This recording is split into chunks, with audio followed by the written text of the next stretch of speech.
Ladies and gentlemen, welcome to episode number one. Episode number one, very first episode of our brand new podcast, Knockout Bets Podcast, by Recliner Sports Report. We are just a couple of guys that like gambling on sports and by no means experts, but we definitely love and we're fans of the sports. And I think through that, we like to have a little bit of fun with it. So, and we figured why not tell everyone else, because what else? Who cares, right? I'm Mac. You can follow me on Twitter at Mac and Trees. And yeah, I love football and I love the UFC. And with me, I have Andrew. I'm Andrew. Like Mac said, we're a couple of guys that like to bet on sports. Hopefully we have some valuable insights to share with you. I'm a huge fan of almost any sport you can imagine. Big baseball fan in particular, but I also like the NBA, the NFL. I'm a huge UFC fan. Super excited for this card, UFC 272, that we're about to get into here in a few minutes. For me, this is one of the best cards, top to bottom quality-wise, that we've seen in a while from the UFC. Every pay-per-view, you've got a good main card usually and a good few fights at the top of the card, but this one really goes top to bottom. And I'm excited for it. Yeah.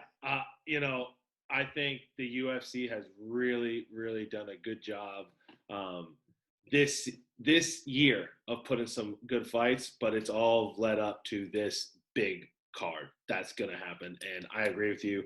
I'm super excited. But before we get into the amazing card that's going to go down for this weekend, let's talk about last weekend's fights.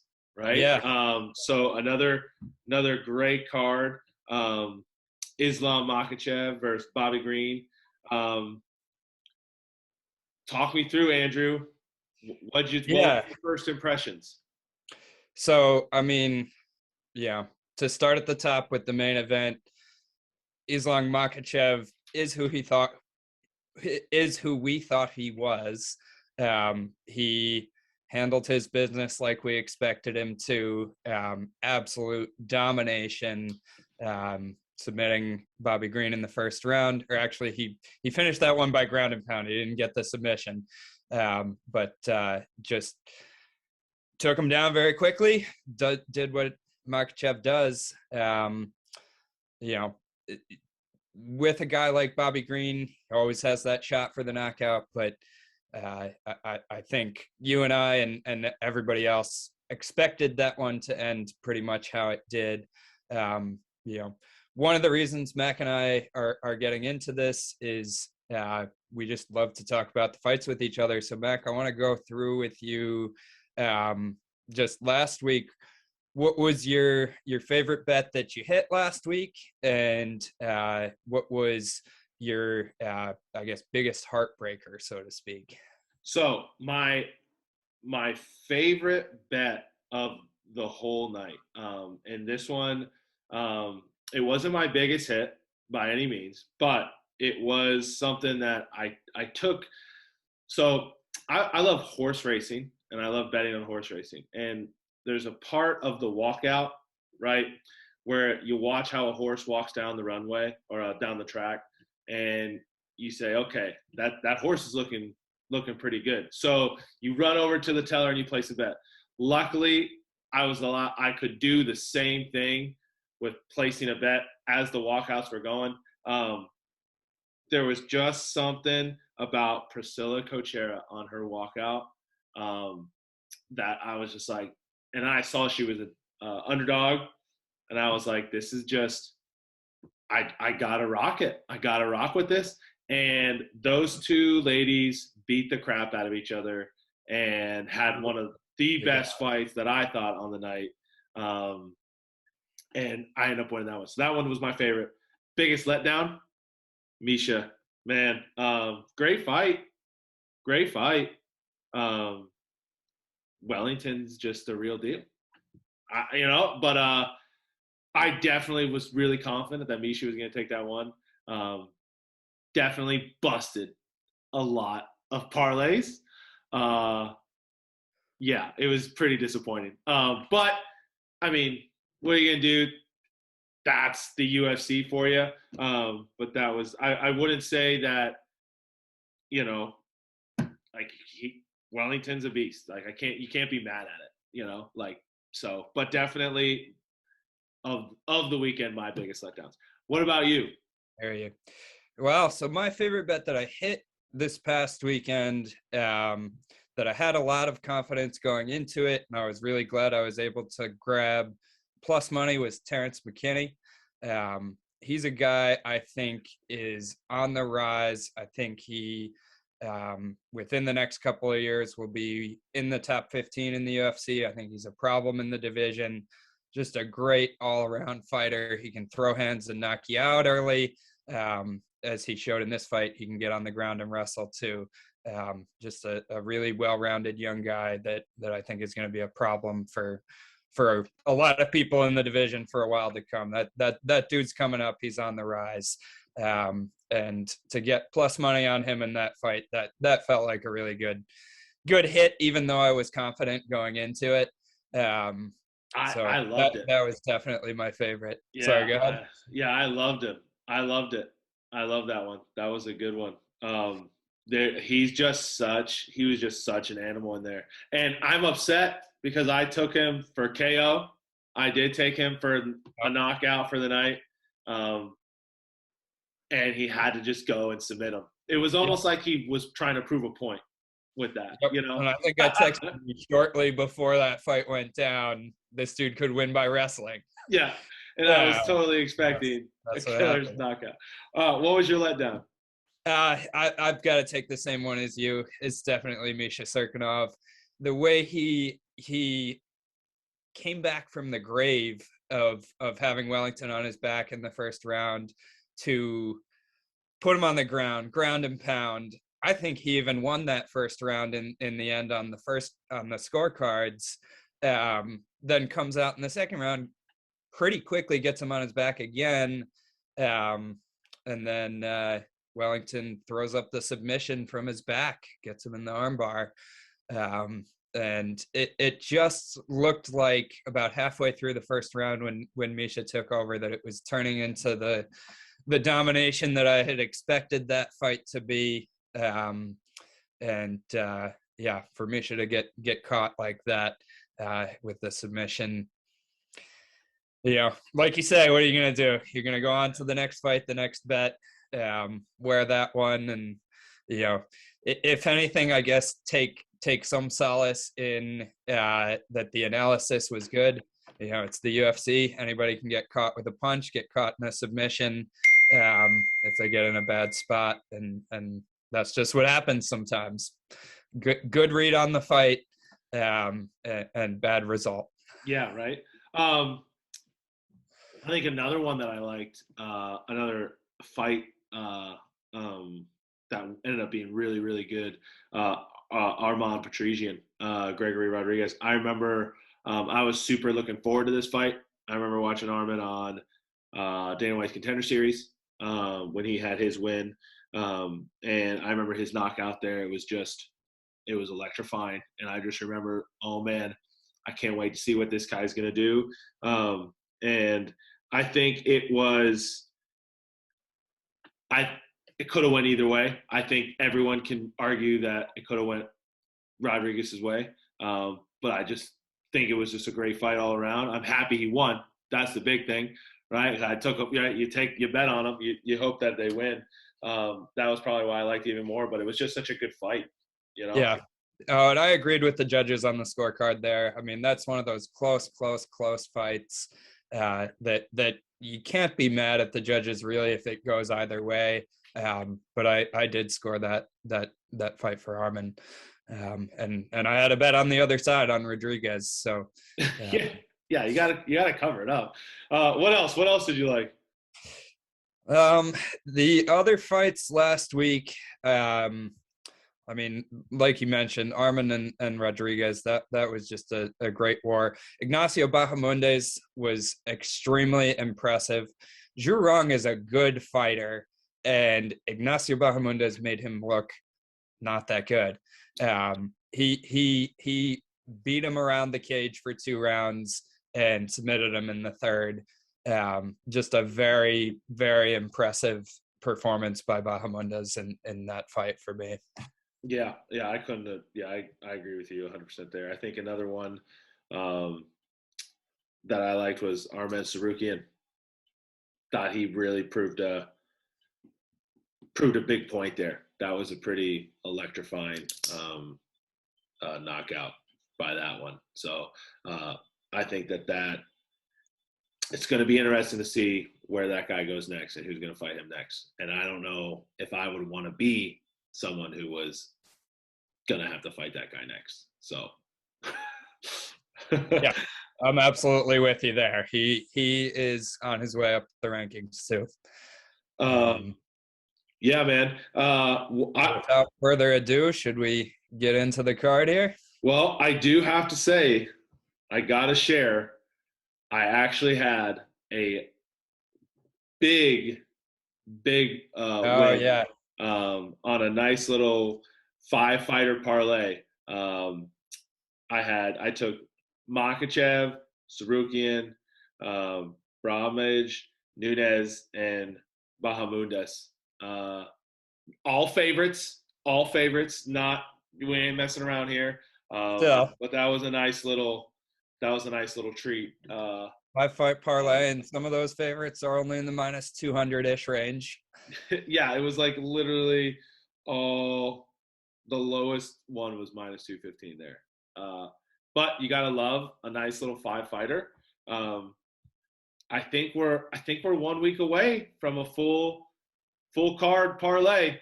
We're just gonna hit it. Just gonna roll with it. Just pick the card clean.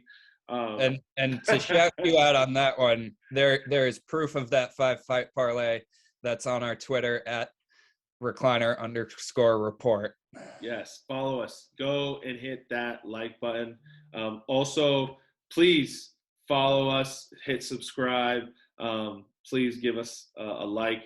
It would definitely go a long way. All right. Yeah, I think without further ado, I think we just jump right into this stacked. I think there's no other way to go around it. I mean, there's just too much craziness that could potentially happen for this card. Yeah, when you're starting off the card with Dustin Jacoby and Oleksiejczuk, I would say to you on a fight night, this is a fight that's on the main card or maybe at worst closing out the prelims, and this is the early fight kicking off the card on this one.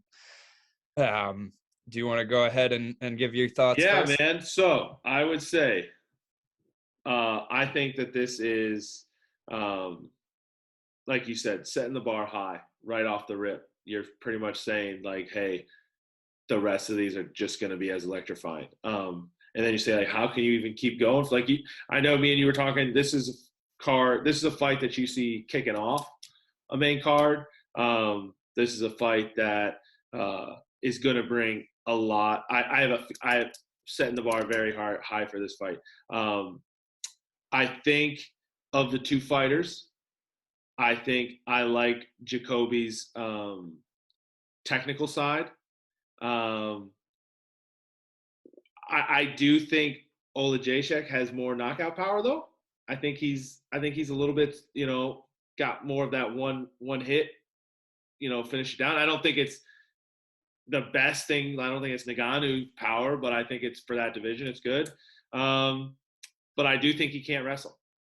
And I think and Dustin Jacoby, he's not known, he's not what he's known for. But I think if he wants to seal the deal on this, I think he needs to figure out how to take Oleksiejczuk to the ground and just use his kickboxing to set up his takedowns. Yeah. So I absolutely agree with you. I have Jacoby winning this fight too. That being said, I don't have a ton of confidence in Jacoby here, for the simple reason this is his second go around in the UFC.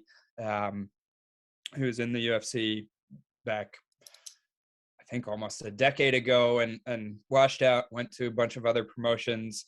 Guy's been in the fight game for a long time. Fought in Bellator, made his way back to the UFC. The wins he has, I'm gonna pull this up quickly in front of me here. So he's beaten Justin Ledet. That was the end of a 4-fight losing streak for Justin Ledet. No longer in the UFC anymore. Maxim Grishin. That's a solid win, if not an excellent one. Then he goes to draw with Ion Kutalaba, and his most recent 2 wins are over Darren Stewart and John Allen. I question a little bit why, when he's on a 4-fight win streak in the UFC with 1 draw in there, the UFC is giving him John Allen as an opponent. I'll stop and just say this once. I don't like criticizing UFC fighters because they can all beat my ass, and I'm not getting in the cage to fight them. But we're breaking down the fights here, and so we have to call them like we see them. John Allen, for a guy on a 3-fight win streak with 1 draw in the middle, it just doesn't seem like the UFC believes in Jacoby, if that's the type of opponent that they're giving him on a win streak like that. Jacoby, you mentioned his kickboxing, obviously his strength, his base. He's got the leg kicks. Oleksiejczuk does not do a good job of checking leg kicks. He does not throw a lot of his own leg kicks. I think one path to victory for Jacoby is chopping those legs down. Oleksiejczuk's got heavy hands. He knocked out a guy who was 14-0 in his last fight. He's got really good footwork, really good boxing. He likes to press forward, put a lot of pressure on the other guy. But I just think between the leg kicks and the kickboxing of Jacoby, I think he's the guy that comes out on top. With Oleksiejczuk, you do always have to watch out for the liver shot. With Jacoby's stance, he carries his hands a little bit low in his kickboxing stance. He doesn't have his hands up in front of his face. And I actually think that helps to have your hands a little bit lower with a guy who likes to throw the liver shot. You're that fraction of a second. You got to respect it, to block that. Yeah, exactly. And so, yeah, I've got Jacoby winning this one. Not a ton of confidence, but I probably will end up having a bet on Jacoby. Yeah, I think, that's my pick of these two. Again, I think the line here is pretty spot on. So you have Dustin Jacoby minus 195, and Oleksiejczuk, he is plus 155. I don't think that's too wide. I think that's pretty right where it's at. Clearly, most would say, well, the value then's in the underdog, but I think here, like minus 195, I feel very confident in that. I like it. I would take it even by itself, just as something that I know I feel really confident about. But as always, it's the UFC. Confidence is a little bit lower than that, but we're on the same side here. Yeah, but it is the UFC. Anything can happen. So, right. Yeah, cool. If Oleksiejczuk knocks him out, I would not be shocked. No, I would. I think that's the thing that scares me a little bit, but not enough. I honestly, I see this as Jacoby's gonna keep him at bay as much as he can, piece him up with a couple good kicks, really set up a takedown, and then get. Yeah, I mean, if he can keep him at the kickboxing range, he can just pick him apart on the feet at kickboxing range. Yeah. I think. But on the other hand, Oleksiejczuk really comes forward a lot and presses forward. So that's going to be interesting to see how Jacoby deals with that. Yeah, it's gonna really. You're right. It's gonna really come down to who's gonna lead the dance, Yeah, and I think that person's gonna have the advantage. So, but yeah, absolutely. I'm going Jacoby all the way. All Same right. side. The next fight we have is another great one. You want to start us off on this one? Yeah, so the next fight up is Ludovic Klein coming in on short notice. He's, I believe, 8 days notice, if I'm not mistaken, coming in to fight Devontae Smith, not to be confused with the Eagles receiver. This is an MMA fighter. So Devontae Smith, right off the bat, something super interesting that I found about Devontae Smith when I was doing my research for this fight. Devontae Smith, in his entire fighting career, has never gone to a decision. So Devontae Smith is 11-3 as a professional. He also has 5 amateur fights. So that's 14 professional fights and 5 amateur fights. 19 fights, the guy has never gone to a decision one single time. He has won or lost inside the distance in every single fight. There's one little caveat to that. He had a 5-round fight with V3 fights in 2017 where he did go to the 4th round, but even that fight, he got a knockout in the 4th round and ended that fight inside of the total distance. So this is a 3-round fight. So he has gone beyond 3 rounds once, but has never seen a judge's scorecard. And I just thought that was very interesting and is also an angle to take betting wise in this fight. Fights end early. Devontae Smith is going to have a height and reach advantage in this fight, which I think is not insignificant. These guys are both strikers. Devontae Smith has fast hands, good footwork, uses the jab well, and he really uses his reach advantage well in the stand-up. He did get beat last time out by Malarkey, who we're going to talk about. He's on the same card later on, but didn't look terrible. He got pieced apart. He got knocked out, but he definitely shows promise on the feet, especially. I expect this fight to mostly be on the feet. Klein is also a striker. Klein has a little bit of wrestling, but it is primarily a striker as the main way he goes about his business in the cage. Ludovic Klein, like I mentioned, is taking the fight on short notice. They call him Mr. Highlight because he likes to set up his head kicks. He's got a handful of head kick knockouts in his career, which, I mean, just as an aside, can you imagine getting kicked in the head by a professional fighter? That doesn't sound fun. That would hurt so bad. Yeah. So that's his MO is to use his striking to set up the head kick. He got absolutely robbed, in my opinion, against Michael Trezano. He did fight going backwards the whole fight against Trezano, and that is probably why the judges didn't give it to him on the scorecards. But he mixed in takedowns in that fight. I thought he had the more effective striking in that fight, and I thought he got robbed. And I had a bet on him in that fight too, where he got robbed. So anyhow. Double hurts. Yeah, exactly. He likes to throw the uppercut. He's technical. He throws good combinations with his hands. But I see this one for Devontae Smith all day. Using that reach advantage, having the cleaner, crisper striking, having the power to knock you out. I'm going to have a bet and probably a good sized one on Devontae Smith in this fight. Well, I agree with you, but I'm leaning the other way on this one. And tell me about it. And so, first off, Devontae Smith, Bedford, Ohio. And I should be betting Devontae. Bedford, Ohio, Cleveland.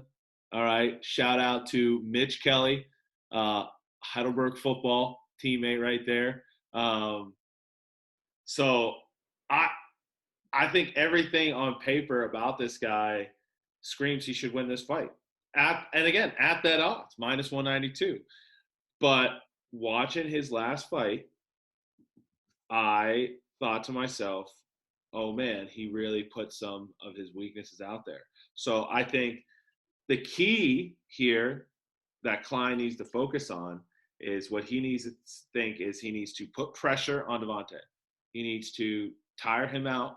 He needs to keep the pace going forward. He can't, like you were saying, on his last fight where he Fight was, backing up. yeah, fight back. He can't be doing that. But I do think that if he presses the pace, okay, what Malarkey did a great job against Smith was there was just like a shift in that second round where he just tired himself out, and then Malarkey just put the pressure on him and caught him with a nice knockout. So it's going to be interesting to see if Klein has the gas tank to do that, taking the fight on short notice. Yeah, and then you also got to think.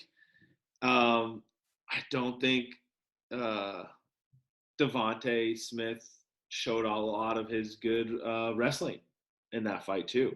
Um, I think if It's I think if definitely of yeah, his game. I think if Klein's gonna win, he has to mix in takedowns, Absolutely. 100%, and he's got to keep the pressure. Now, if he doesn't, I think you're right. I think Devontae, he's got the power. He's a great fighter. I think that's why. Again, and we're going to talk about him later against Malarkey. He was, winning that fight, and then all of a sudden he lost. He gassed out, and I know that happens. It's the UFC. I think, like your statement, I'm not going to sit here and say I would have even made it that far. I wouldn't have probably even made it a minute in the ring. I don't even made the walk to the octagon. So I can't attest to what that feels like, but I can probably have a good idea that when you hit the wall, you hit the wall, and that's just what happens. Yeah, and I give all credit to Jamie Malarkey, and we'll talk about his fight later for the way he took him out there in the second round. But I have I'm going with Klein on this one. I see the fight. I see the fight playing out similar to Smith's last one. I mean, again, for the Bedford boys, I hope he pulls it out. But my gut's telling me to go with Klein on this one. Yeah, I see what you're saying. Where Klein's path to victory, to me, definitely involves mixing in the takedowns. I think that's how he's effective in this fight. It is by getting it to the mat. I think he does have a slight advantage there. But I see it playing out on the feet, and I see Devontae Smith piecing him up at range and possibly even getting a finish in the second or third round. Yeah, and I think for Devontae, Klein will be getting tired coming in on short notice. And I think that's got to be Devontae's game plan. Like that's his, like I just mentioned what Klein needs to do to win. I think Devontae Smith, if he goes out and does that, I think he'll win. Yeah. I mean, like I said, on paper, everything about this kid is screaming, this is an easy bet. But I just saw something that last fight that I was like, man, yeah, who knows what that? And again, that could be a one-time thing. Also, yeah, another interesting angle to take on this fight is, I talked about Devontae Smith has never seen a judge's scorecard in 19 fights. To take fight ends inside the distance. And I think I made a mistake on that one because I just looked it up shortly before we came on here. And that seems to now be sitting around minus 175 odds or so for fight to not go the distance. Somebody can correct me if I'm wrong, but I believe I looked at that same thing yesterday and saw it at about plus 105, and I should have hopped on it, and I didn't. And now, if my memory is serving me correctly, that's been a massive line shift in the way that I see this fight going. I see somebody getting finished before the end of this fight. Yeah. A very likely outcome.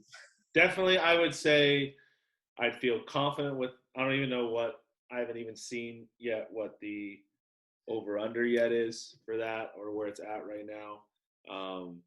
But I would say I feel confident at anything uh, around 1.5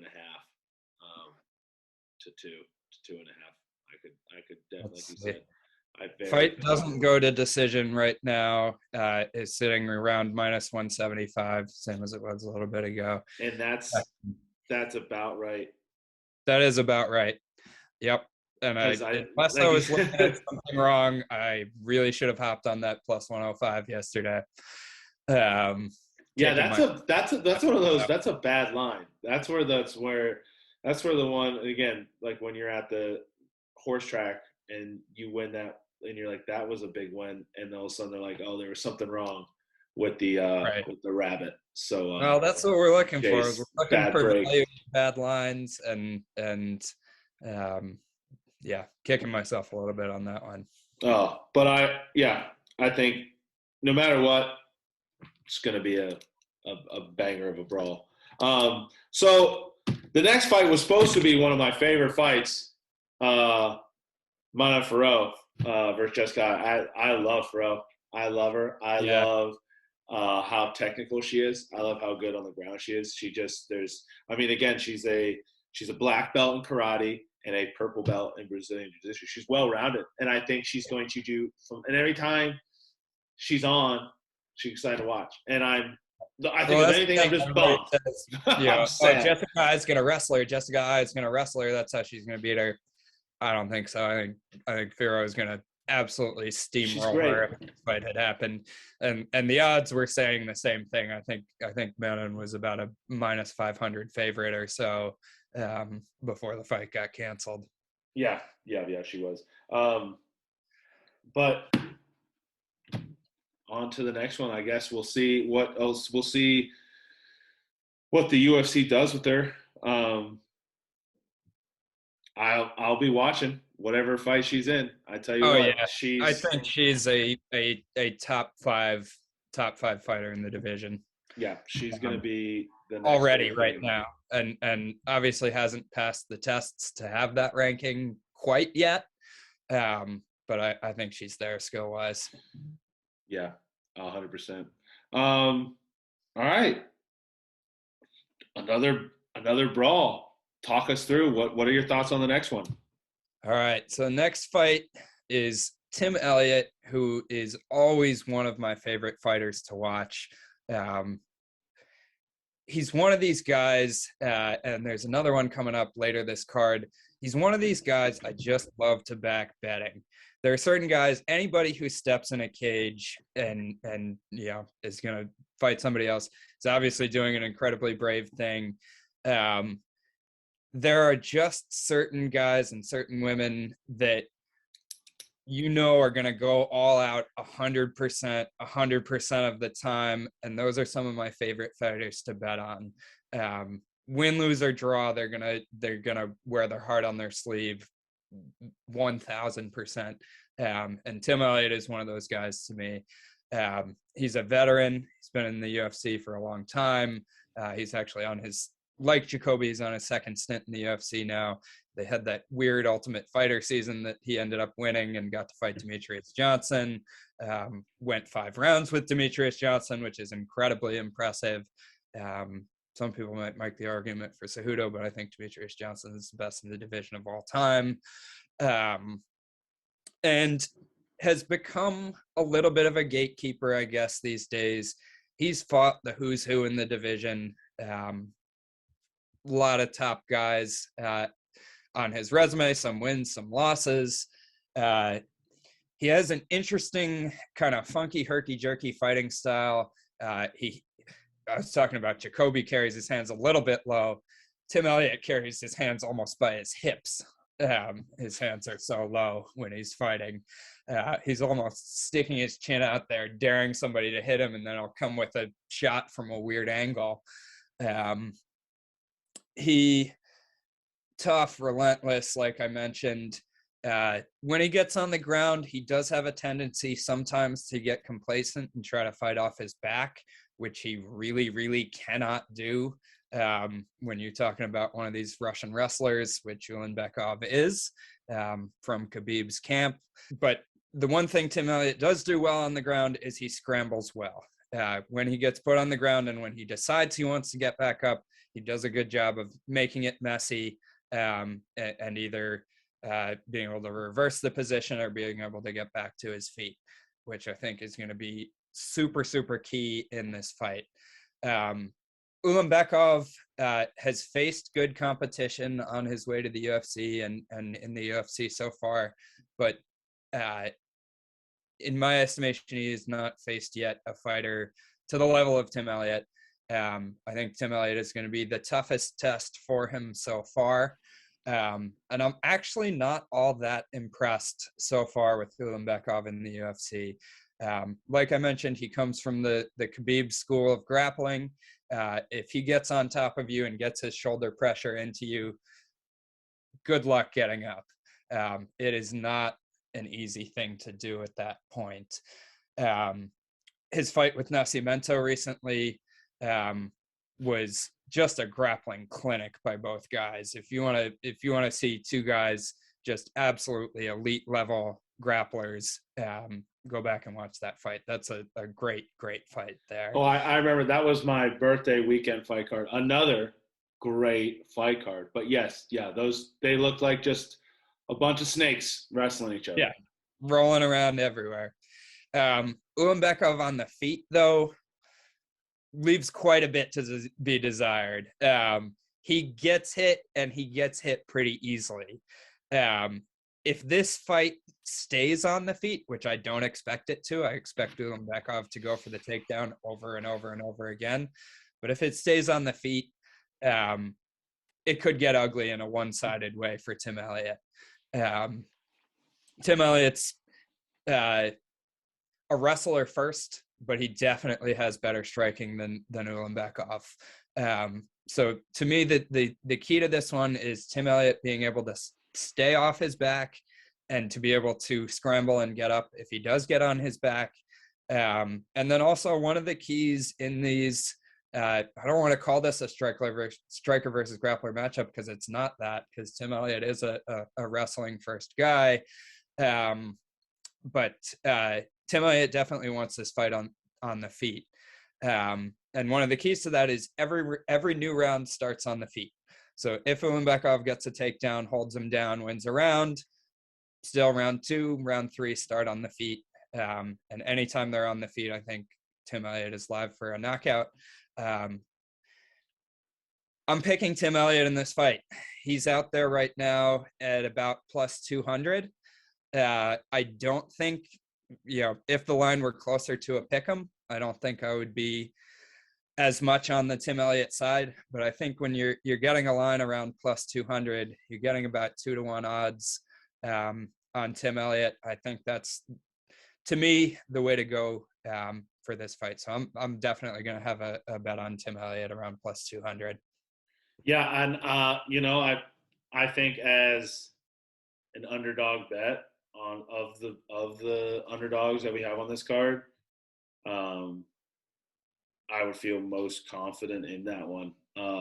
But I'm gonna have to go again the other way on this one. And good when we disagree. Yeah, right, exactly. And I agree with you 100%. Though Tim Elliott, his fighting style is hard to track, and he's got crazy movements, and he keeps his head. He doesn't take bad shots. He keeps moving. He is very good on his feet. But again, time and time again, we see this stuff, which is, again, I think you're right on Ulanbekov needing a test, and I think Tim Elliott is that test. Because like you said, it's not people are going to say this is a striker versus grappler because Elliott's so much better on his feet. But Elliott's background is Brazilian Jiu-Jitsu.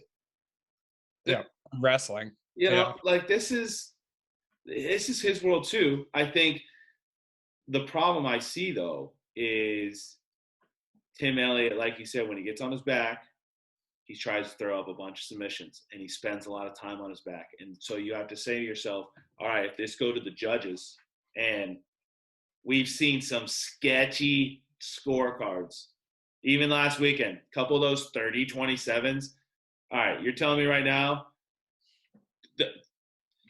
you can throw a 30-27, you think like, oh, I'm going to trust the judges here to score this one? No, that's why I think Ulanbekov, like you said, Khabib Wrestling Academy, and you know what? Who cares if it's the same thing? It works, and like when we're talking about gambling, right?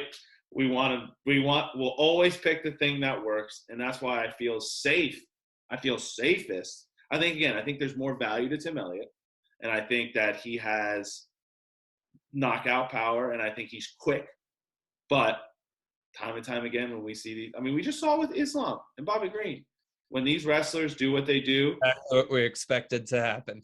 They do what they do, and they control the ground. I don't think Elliott will get submitted, but I think it'll go all 3 rounds. But what I fear that Elliott's going to fall into the trap is he's going to lose on ground control time. And yeah, if he's fighting off his back like he has been known to do, if he's fighting off his back and Ulanbekov's laying on top of him for most of even 2 rounds, he wins a decision.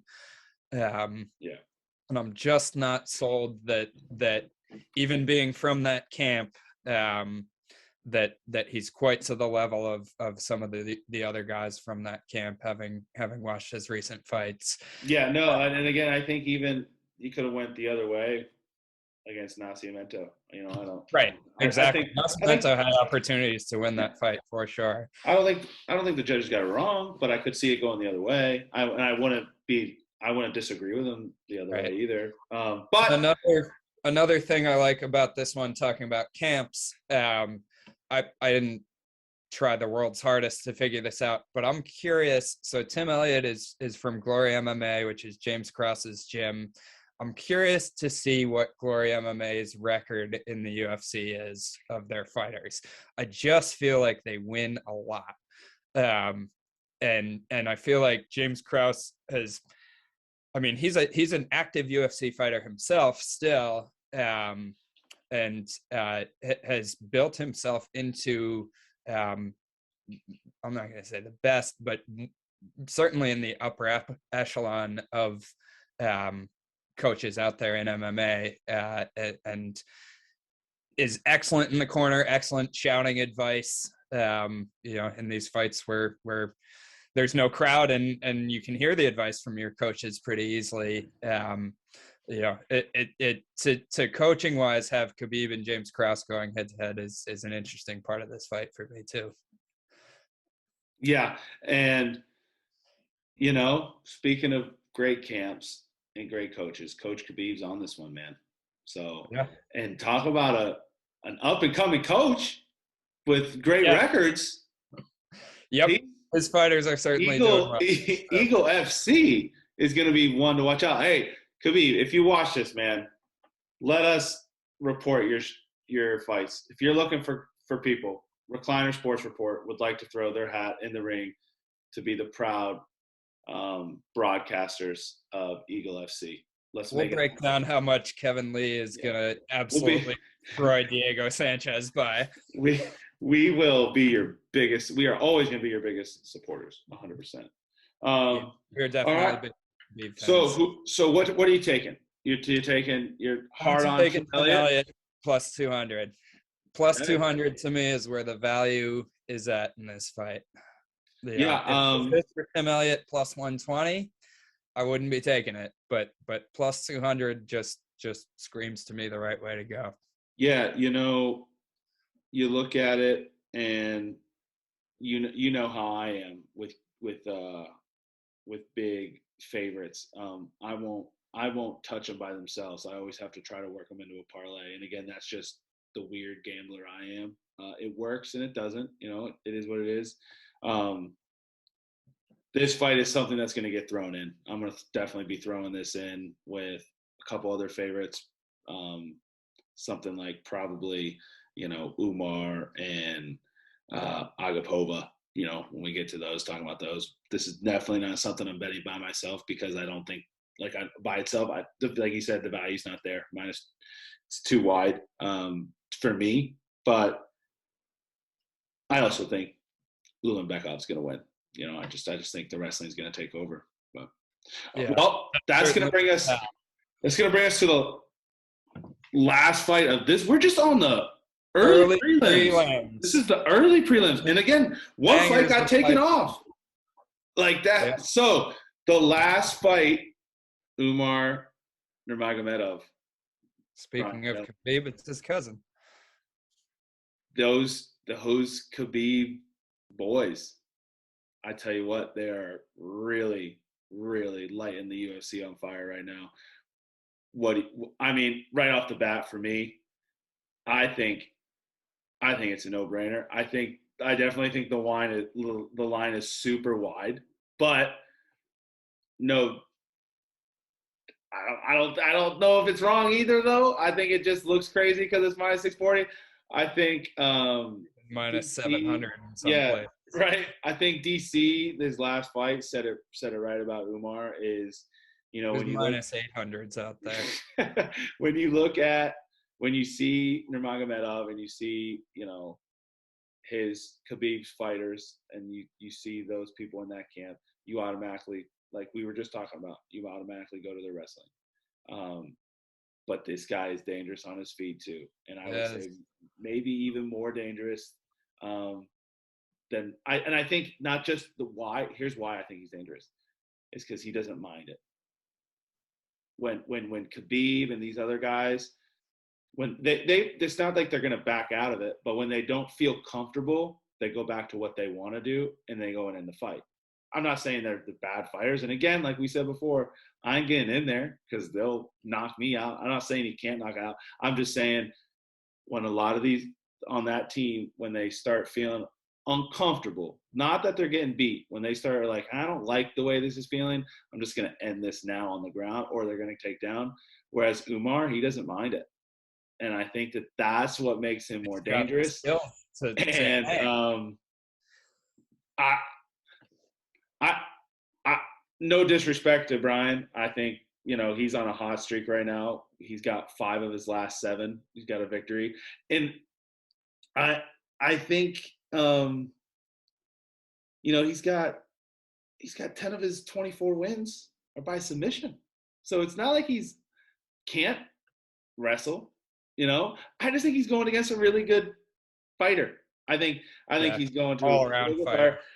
Again, I think you could make an argument that it's the UFC and, hey, you could get lucky and catch him with a good shot. I don't think there's anything I'm not saying this is going to happen. This is, Umar, this is easy walk off. That would be just super disrespectful to the work that Brian's done. I just think that Umar's just going to win the fight. I think that he's going to rely. I think he's going to showcase his stand-up, and I think he's going to showcase his takedowns, and I think he's going to just kind of let Brian decide where that he wants the fight to go, and then he's just going to outclass him in there. But again, nothing against Brian. I just think Umar's a really good fighter. That's what this is. Like Brian's a really, like we said, I still wouldn't fight any of these guys. I think Brian, he's a great fighter. I just think Umar is something special, and I think that's where my gut's at. I absolutely agree with everything you said. I think when I first saw it, and I first saw this fight announced and looked at the line, I went, that line is super disrespectful to Brian Kelleher. There's a guy with 36 professional fights. He has really heavy hands for the weight class. Something to watch out for Umar. Brian Kelleher likes the guillotine. He's got a good amount of wins in his career by guillotine choke. He's a high IQ fighter. He mixes his striking and grappling well. And he's a tough vet in MMA. And I absolutely agree with you that Umar is a special fighter. He's got the wrestling, he's got the striking, he's got the kicks, he scrambles well on the ground. Um, I think he has the advantage wherever this fight goes. If they're standing up, he has the better striking. I do think Kelleher has the heavier hands of the two of them. He has probably the better chance for a one-punch knockout. But the way Umar moves, the way Umar uses his own striking, and the way he uses it to set up his takedowns, I completely agree. I think, like you said, no disrespect to Kelleher, a vet in the game, a really solid, well-rounded fighter. And I just think Umar's going to run through him in this fight. This is one, the line is so wide. We were just saying the closest line I can find right now is minus 625, and there's up to minus 800 out there. You can get around plus 450, plus 500 on Brian Kelleher. I'm not taking that. Like, sometimes when you see these plus 500s on somebody who does have a non-zero chance to win the fight, like Brian Kelleher does, it's tempting to take a little stab on that, but I don't see it here. I see this being Umar all day. I see him more than likely finishing the fight however he wants to. If he wants to finish it on the ground, he can. If he wants to finish it with striking, he can. I think this is a runaway win for Umar. And I probably won't throw it in a ton of parlays, but I'll probably sprinkle it in a few just to boost those odds a little bit. Just I have that. Yeah, just a sprinkle in a couple of parlays. Pretty high confidence in Umar winning this fight. Yeah, same. All right. Well, that wraps up our early prelims. Before we move on to the next card, shout out to one of our sponsors, Cam Can Shoot Productions, Fort Myers, Florida. You're awesome, and people want to see it. So let Cam Can Shoot Productions shoot your videos, whatever you need. Weddings. He's done some great work with following a power lifter. He's done businesses, commercials, from physical therapy to food trucks. Whatever you need, Cam Can Shoot Productions can provide. Fort Myers, Florida. Go give him a follow on Facebook. Great, and we'll be back with our prelims right after this.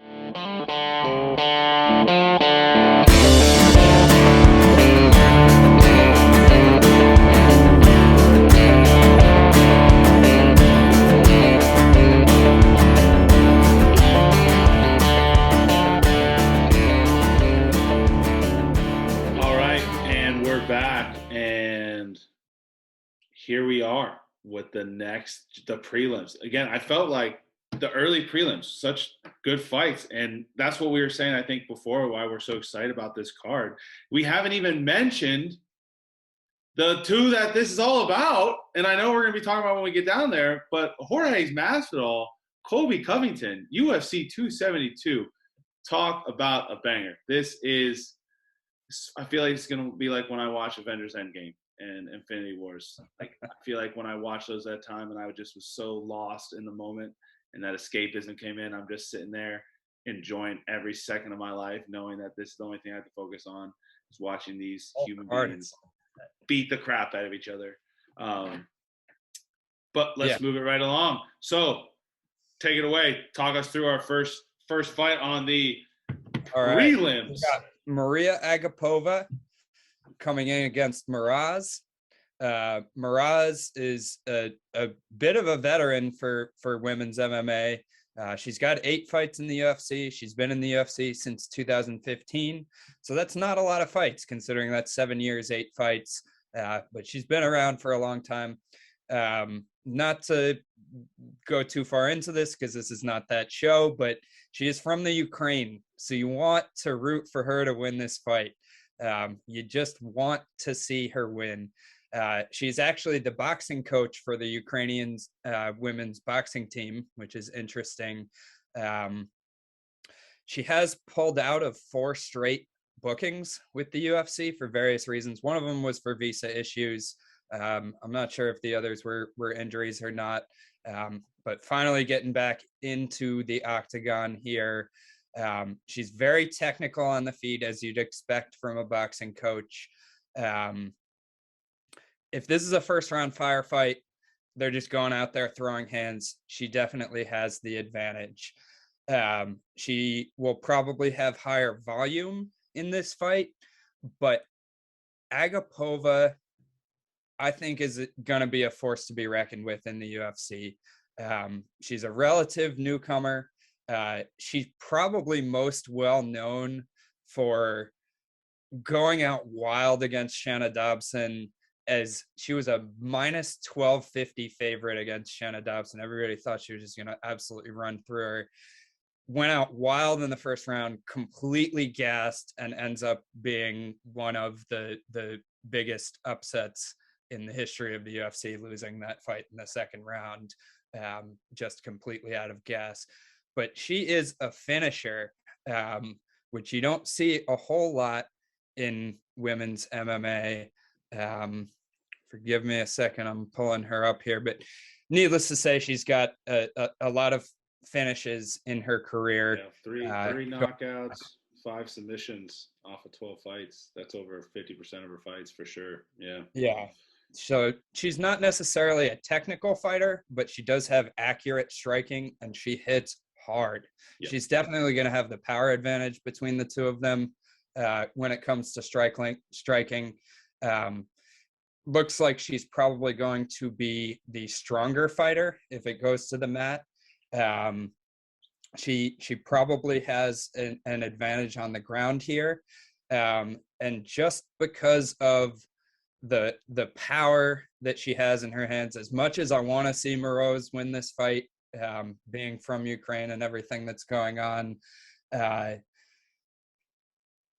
gonna go with Agapova. I'm gonna have a bet on Agapova. If it goes to the judges' scorecards, it could get squirrely. This is one of those ones I was saying a minute ago. Moroz is going to have the volume. Agapova is going to have the power. Going to the judges' scorecards, you never know how that's going to get scored, and so that can get squirrely. But I just see Agapova winning this fight. Just have a gut feeling that between the power, the probable advantage on the ground, I see her finishing this inside the distance. Wow. Oh, potential. Is this a potential knockout bet of the card? Is this I'm not going to go that far. I think I've got something for you later. Okay. So all right. Go that far. But I do see Agapova winning the fight and most likely before the full 3 rounds. Yeah, I think I agree. So I agree with everything except for I think this thing's going the distance, and it's because I think these two ladies are some savages. I think Moroz, her striking ability, her kickboxing, I think she's a very technical fighter. Definitely going to need to stay away from the mat. But I think that she's very good striker. I think she's top notch, especially in that division. And again, where they're both trained, they're American top team fighters. These are both trained by, so you know they are good fighters, and you know that they're doing well stuff, especially with striking. They're really good at teaching that aspect of kickboxing, and they have some great fighters. I think you're right, though. Agapova is going to win this because she's going to be more aggressive, and she's going to control the pace, and she's going to mix in some takedowns. She's just going to put, I think, a lot of output. But I think Moroz is a hard person to put down, because you look at her fights too, and a lot of hers is going to the decisions. I mean, her last 5 fights have all went the distance, and I think it could go even more than that. Her last 7 fights have all gone the distance, and her only loss was submissions. She got one TKO, but it was a doctor stoppage. Didn't put her out. So again, I see this as her getting beat up, but I definitely see Agapova winning 100%. But part of me thinks that Moroz ain't gonna go out. I don't know. Right. So at the same time that her fights have gone the distance, throwing out the Shanna Dobson fight, let's call that an outlier for argument's sake. Agapova has finished 1, 2, 3, 4 fights in a row, going back to Invicta days. She had a loss, lost mostly by wrestling against Tracy Cortez, who has gone on to be an extremely impressive UFC women's fighter. Got out wrestled in that fight. Both of these women, Agapova and Moroz, both have very suspect takedown defense. And a lot of the time, it's interesting to see when you have two fighters that have the same strength, sometimes the fight plays out not where that strength for both of them is. And so what I'm seeing is eventual takedown for Agapova. Not calling it a knockout, but I can see ground and pound. I can see submission happening in this fight. Yeah, everything except for I think this thing's going. I would urge you to take the over wherever it's at. So let's put it this way. I am not going to bet Agapova by finish. I'm just going to bet Agapova to win the fight. I see it most likely happening inside the distance, but I'm not going to bet that. But you bring up a good point. Looking back at some of these things, do you then start to worry if this thing starts going into the later rounds about the gas tank? Agapova, It has to be a question. She did manage it well in her last fight. That was her first fight after gassing out against Shanna Dobson. So she was especially conscious of it. You could see her pacing herself in that fight against Sabina Mazo. So yes, when you get into the third round, you have to worry. You've seen that gas tank just go completely empty. So that has to be a question in your mind. For sure. All right. On to the next. Kick us off here. All right. I think that this is, again, another absolute banger. Again, you'd see one of these things on either end of cards here. But we got Nikolai versus Mariano. Yeah, versus Kennedy Nchukwu. Nchukwu. Pronunciation. Nchukwu. We're just gonna call him Nikolai and Kennedy. Those are good names there. I think this is a cool striker versus striker. I think we're gonna see a similar to a boxing match here. I think the line's right where it's at. I like some of the stuff that Nikolai does. He's on a 2-fight win streak. I think Kennedy, what his real question is, how is he going to start the fight? I think he's known to give up a few rounds before he starts getting himself going. But I think at the end of the day, if Nikolai can keep his cool, right? I think be aggressive, but make sure he doesn't waste everything out and gas out. I see this as Nikolai taking this one. I'm with you. I'm on the same side, but not necessarily for the same reason. Haven't seen it a whole lot in the UFC from him so far, but Nikolai actually has a wrestling background, and some of his earlier fights, he fought cans. If you go back and look at the record of the guys he fought coming into the UFC, there's one guy he fought who's now like 11-50.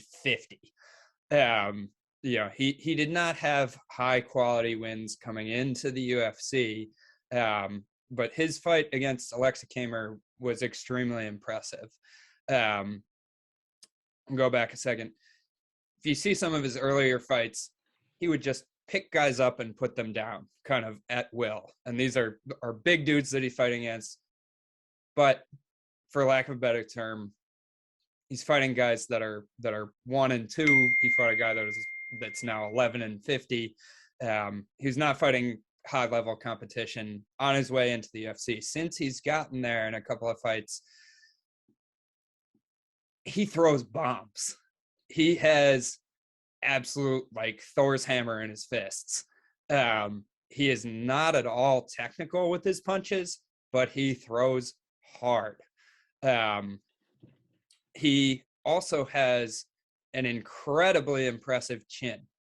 He gets hit with shots that would knock most guys out and keeps coming forward.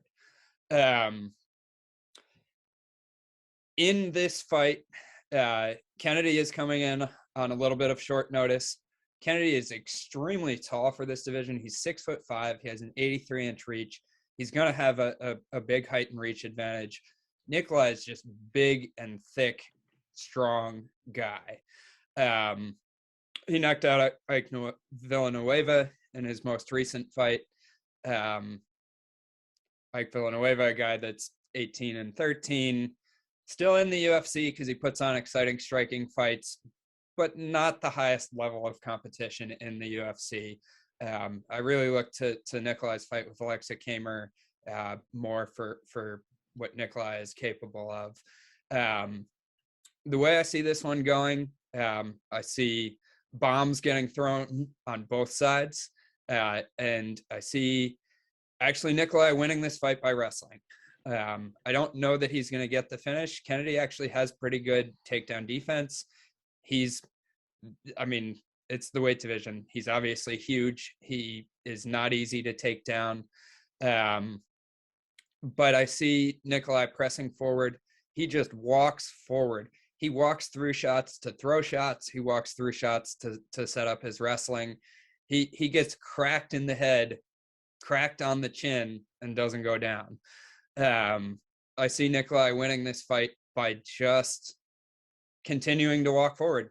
And of course, when you do that, when you leave your head open to get cracked, you're leaving yourself open to the possibility of getting knocked out. But he's shown, I'm glancing over to my notes here. I wrote has chin and double underlined it. This guy has a chin like nobody else I've ever seen take shots like that and just keep walking forward like a zombie. And as I said, I see Nikolai winning this fight by continuing to press forward, by using his power shots to set up takedowns.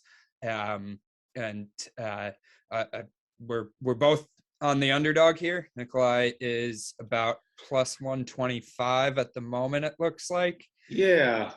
I think that's very good value on Nikolai in this fight.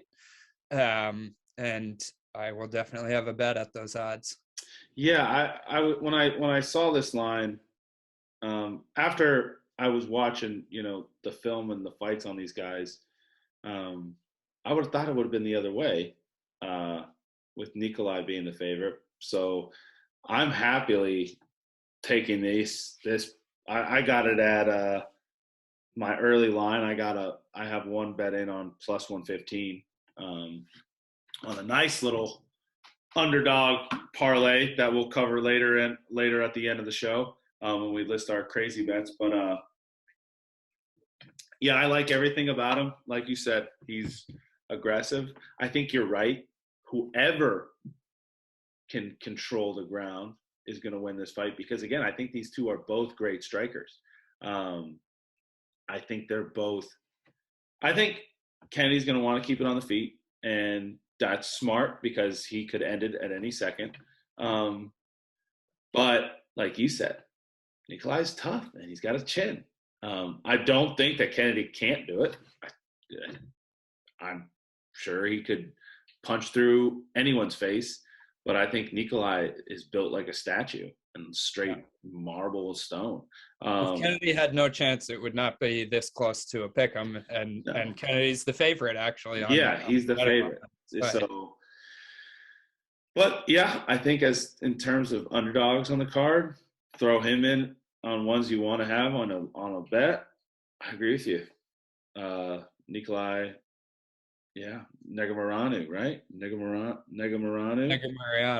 I think. Negumereanu. Nikolai Negumereanu. We're sorry we ruined your name. It's a great name. That's just us.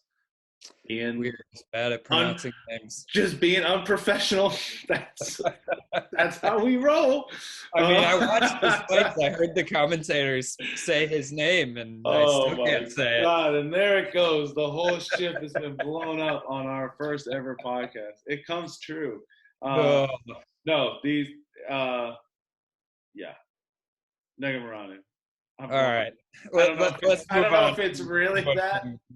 I still don't even know if we're close, but you're going to win, bud. So take that. Take that as your compliment. We've both got you as an underdog. Yeah, good value there on that one. Next fight up, women's strawweight fight. Marina Rodriguez. I think that's how you're supposed to pronounce that, not say Rodriguez. And then we've got Jan coming in, 13-2. I've got Marina Rodriguez in this fight. I've got her with a fair amount of confidence. This one is one where I think the line has moved a lot in Rodriguez's favor just over the past day or so. Pulling this up real quick here. Yeah. So opening of this line, Rodriguez was a -185 favorite. That's now down to an average of -278. So that's a huge line movement. Everybody's jumping on the same side that I'm on. Yeah, I got that same as you. I got it luckily at -260, and that was 2 days ago. So so this is a total striker versus striker fight. It's most likely going to play out fully on the feet, I believe. Jan has good. This is another kind of volume versus power type of fight. Jan is going to have the volume. Rodriguez is going to have the power. It's crazy that this is buried on an undercard because this is possibly the winner of this fight fights for a title in their next fight. This is a possible title eliminator fight. Don't know what's going on with Carla Esparza, why that title fight hasn't been booked yet. So it's possible whoever wins this fight goes on and fights for the title in their next fight. That's just how good this card is. I remember watching Marina's fight against Mackenzie Dern, and during that fight thinking, this is a woman that can win a title in the UFC. She was that impressive in that fight. And now with some time to reflect and to think about, don't want to have too much recency bias and base everything off of how good one fight was. Any one fight can be an outlier and separate thing, but I think we also have to be cautious with how we evaluate Mackenzie Dern. Her jiu-jitsu obviously is probably the best out there, but she doesn't have a whole lot else aside from that. But Marina beat the brakes off her. Like it was incredibly impressive. Yana's good. She obviously has good striking. She throws good kicks. She's high volume. This is just kind of a go with the gut. I don't have a great reason to tell you why I think Marina's going to win this fight. It's just a gut pick right here on this one. Yeah, I'm going with Mariana, but this line is way too wide. This line to me should be It's way moved. closer. It should be way closer. I think it's disrespectful to Jan that it's that wide. You're not wrong. I mean, we're talking about ladies whose very few losses, and one of them they share the same person Carla Esparza. who is a great fighter. So I think the reason Mariana's going to win, you look at her last three performances, the output that she puts out. Like you said, that fight against Mackenzie Dern, 144 total strikes landed, 279 thrown. That Beat the brakes off her. but that's a lot of output. And where I think Jan's going to fall short is her last loss. It was the same thing. She didn't have enough volume, and she got beat by someone who pressure. So I think keys to victory, Mariana's got to, like you said, put the pressure on. She's got to have lots of output, keep her busy. I see this 100% being on the feet. I don't even see. I think this might be at a record of 0 takedown attempts in a fight. I could see it just these two ladies just swinging. I think if there's any takedown, that is just going to be like something to win around, just to show just a little cherry on top. I'm gonna maybe to make it a 10-8 or definitely for sure a 10-9. But I see these ladies as just putting on a show of just wild, crazy highlights. Kickboxing fight, Muay Thai sure. fight. 100%. Right. All right. On to the next one. So this is the last fight before the main card. So headlining the prelim card, we have Malarkey and Turner the Tarantula. I like that nickname. He actually gets that because he was afraid of spiders when he was young. And so he got one as a pet to get over his fear, which is, I guess, something you do if you're the type of dude that's a UFC fighter. And he started with one. And at one point, he had collected like 200 spiders. He just started a spider collection. So he's not called the Tarantula because of how he fights or because of how he looks or because his last name is Turner. It's because he actually had a huge spider collection. And I also saw somewhere that before one of his more recent fights, he had to sell part of his collection, unfortunately, to pay the bills, and also probably because owning 200 spiders is a lot to deal with. But anyway, that's just an interesting aside. This fight, man, these guys are so evenly matched everywhere. They both have the ability to knock each other out. Turner throws really good straight punches. He has really fast hands for the weight class. He has improved a lot as he's gone on in his UFC career on his takedown defense. He's going to have a slight height and reach advantage in this fight. Malarkey, kind of the same thing. He's solid everywhere. Malarkey probably prefers that this fight play out on the ground. I think he'll have a little bit of an advantage there, where Turner will have a little bit of an advantage on the feet. Malarkey is one of these guys. He's the guy I was referring to when I was talking about Tim Elliott earlier.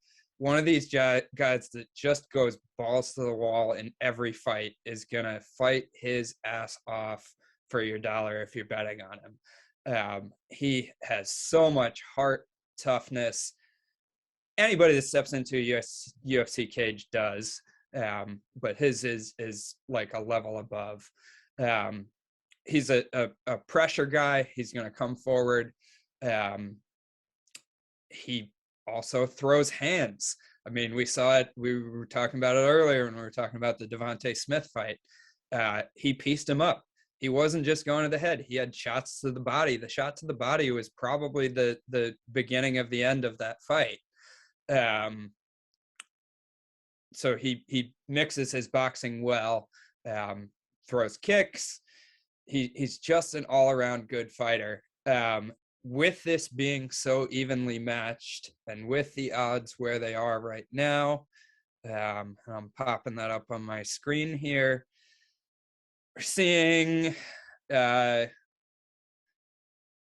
plus 120 all the way up to plus 135 for Jamie Malarkey. And that's going to be this side that I'm going to have a bet on for this fight. I think this is much closer to a pick'em fight, and that's why I think the value is on the side of Malarkey at plus 135. Those are good odds when I think it should be a pick'em. And the X factor to me here is just the incredible heart and toughness that Malarkey has, even to the next level for a UFC fighter. So that's the side I'm on here. How about you? Yeah, I'm I'm on Malarkey as well, for some of the same reasons, from all the same reasons. I think Jalen Turner. This honestly, I think this could be the fight, one of the fights of the night. Absolutely. I think where this is got the potential to be. I think yeah, we're talking fireworks here. I think they're both even on the feet. I don't see one having a bigger advantage over the other. I think what it's going to come down to is, can Jalen set the pace? Can he lead the dance? Because in the fights where he doesn't, that's where he starts getting a little sketchy. I think though, but he has the power, which is so again, he's a counter away from ending this thing, because he can. That's just the reality of it. But on Jamie's side, he's a black belt, but he's also a black belt in Brazilian Jiu-Jitsu. That that's saying a lot. And I think if we're looking at how can Jamie Malarkey really pull this off, I think we're going to see him get inside and get in real, do some, close the cage, put him on the cage, drag his back across there. But I think he's going to win. I think he's going to throw in some takedowns. He did it. He did it in his last fight. He did it in his last fight, and it just against Devontae Smith. That was what gassed him out. And again, it's not doing it a lot, but it's doing it enough to make them think about it and to slow the other person down, especially when you have two great strikers, to be able to have that ability to change levels. I think that's going to give them the edge, and I love it even more that it's an underdog, because I love a plus money where I feel like she should be the favorite. Yep. And then honestly, at the end of it, screw the stats and the statistics and the styles. I like him. I think he is electric. Yeah. Like you said, he is tough. All tough around. By UFC fighter standards. I mean, all these guys are tough, and women too. But they're all tough. He's next level. I love him. And again, the fact that he did what he did against Devontae, and he, again, I wouldn't say he was winning after that first round, but he took out the storm, and then his pace and pressure wore down someone that had essentially tired himself out, and he kept getting stronger. So I think one worry, if you get a worry, is that, as fighters sometimes do, is they start slow and they lose a round or two early, and then you're like, oh crap, rounds 2 and 3 could have went either way, but you don't want to leave it to these judges. You don't want to. Although I do see this fight, they're both savages. I could see this thing going 5 rounds. I could also see, again, I think if Malarkey wins, I think it's going to be similar, or 3 rounds. I think Malarkey wins, it's going to be the similar story as against Devontae, of how does the first round go, and then can Jalen, is he going to gas out? But I like it a lot. I like it when we're both on an underdog together. There's Nikolai, and then there's this one. I like both of those a lot, and I'm glad we're on the same side. Yeah, for sure. All right. Next up, Main card. Let's this go. this is what we have all been waiting for. Wow. I tell you what, I'm excited to watch this. Where are where are you watching it at? Probably from home. The living room couch, most likely. Um, yeah, man, I wish I was up there. I think this is going to be a great time.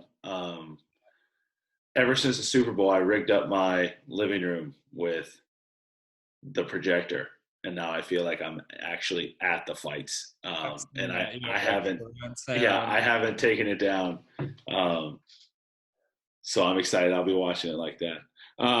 But yeah, kick us off, buddy? First fight of the night. Who we got? What's your thoughts?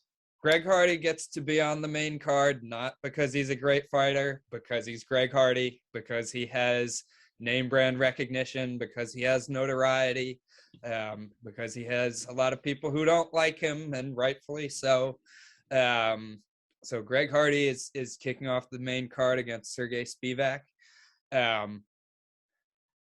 Greg Hardy throws bombs. This is what we know about Greg Hardy. This is how he went from being in the NFL to being in the UFC in a very short amount of time. He knocked a bunch of dudes out in a matter of seconds in his first few fights. He wings bombs. He's not especially technical. You wouldn't expect him to be. He's a guy who took up the sport a few years ago. That being said, he was an all-pro defensive lineman in the NFL. He's incredibly athletic. He's huge. And he's getting better. You can see him improving his takedown defense as he progresses in his UFC career. You can see him starting to use more leg kicks, which I think is key for him in this fight. I think if he can beat up Spivak's legs with his leg kicks, it's not his primary path to victory. His primary path to victory is to touch him on the chin with a hand and give Spivak a nap. But if he can start to throw more leg kicks, if he can start to mix up his striking a little bit more, I think we can see him get a lot more dangerous than he already is. Spivak, on the other hand, is very much a wrestling grappling guy. This is very much a striker versus grappler matchup. Spivak, with his hands, is just good enough to not die most of the time. He is not a good striker.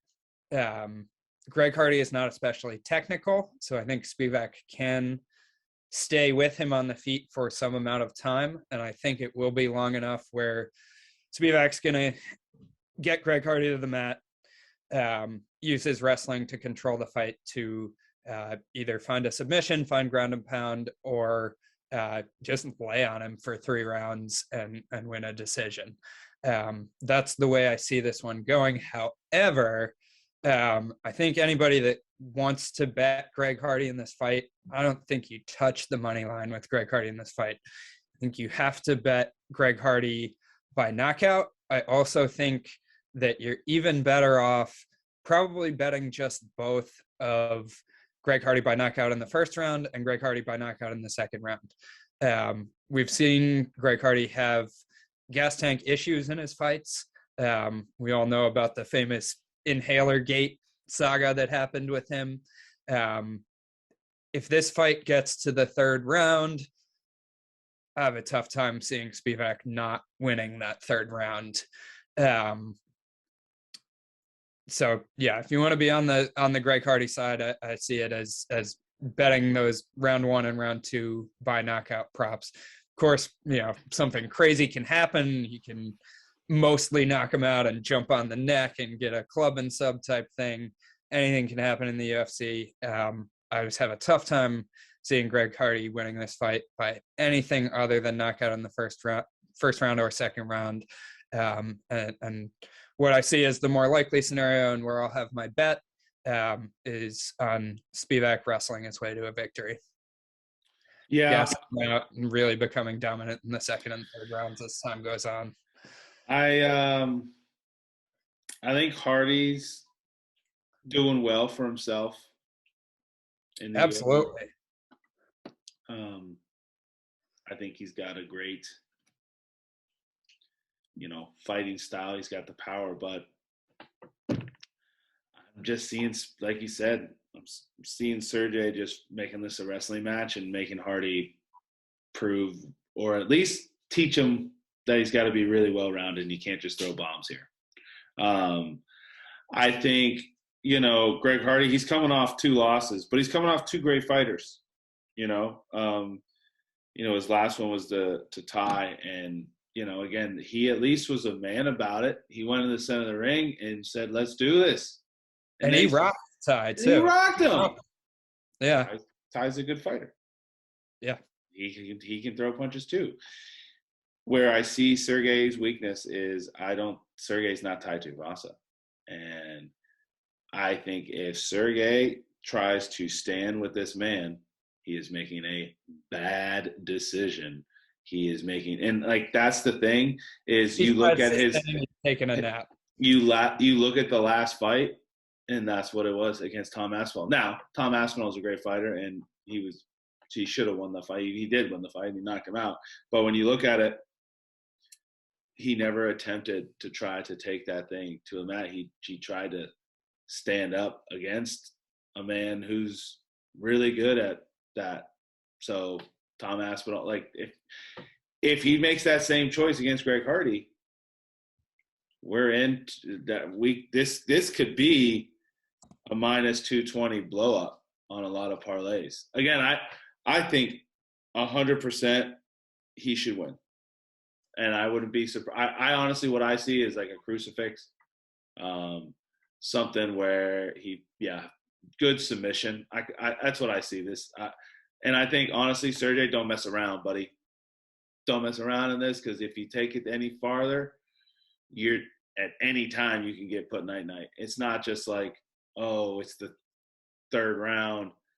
No, he might be tired, but he still has it, and I don't think Sergey's got the chin for it. I think that he needs to get him on the ground, put the pressure on him, tire him out, submit him, rear naked choke, go home, and get paid, and get me paid.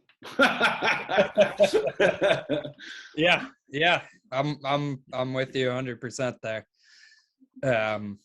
Yeah, I mean, Tom Aspinall, you just brought up. Tom Aspinall, I think, is going to the top of the division. I want to see Tom Aspinall fight Cyril Gane, those big boys that are light on their feet like that. I think that's a fight to make soon. I think Aspinall already has a fight booked. Yeah, dude, that's the next one coming up in 2 weeks. The UFC London, going back to London. And we got some bangers on that card. But, yeah, he's fighting Volkov, man. That's right. That's going to be a good fight. Crazy. Aspinall, like I said, great fighter. Nothing like Sergey lost to a great fighter, but he also didn't give himself a chance to win. Right. I mean, he got knocked out in the 1st round, so it wasn't a lot. He didn't rely on what he knows he can do. He tried to do something that he was not as good as the other guy, and Tom Aspinall made it happen. Yep. And so, yeah, like you're saying, we've seen Sergey get knocked out. He got knocked out against Walt Harris in his first UFC fight too. But we've seen Greg Hardy get dominated by Marcin Tybura in what Spivak should do come Saturday night. If the game plan's there, happen. If he doesn't use it, he deserves to lose. Yeah.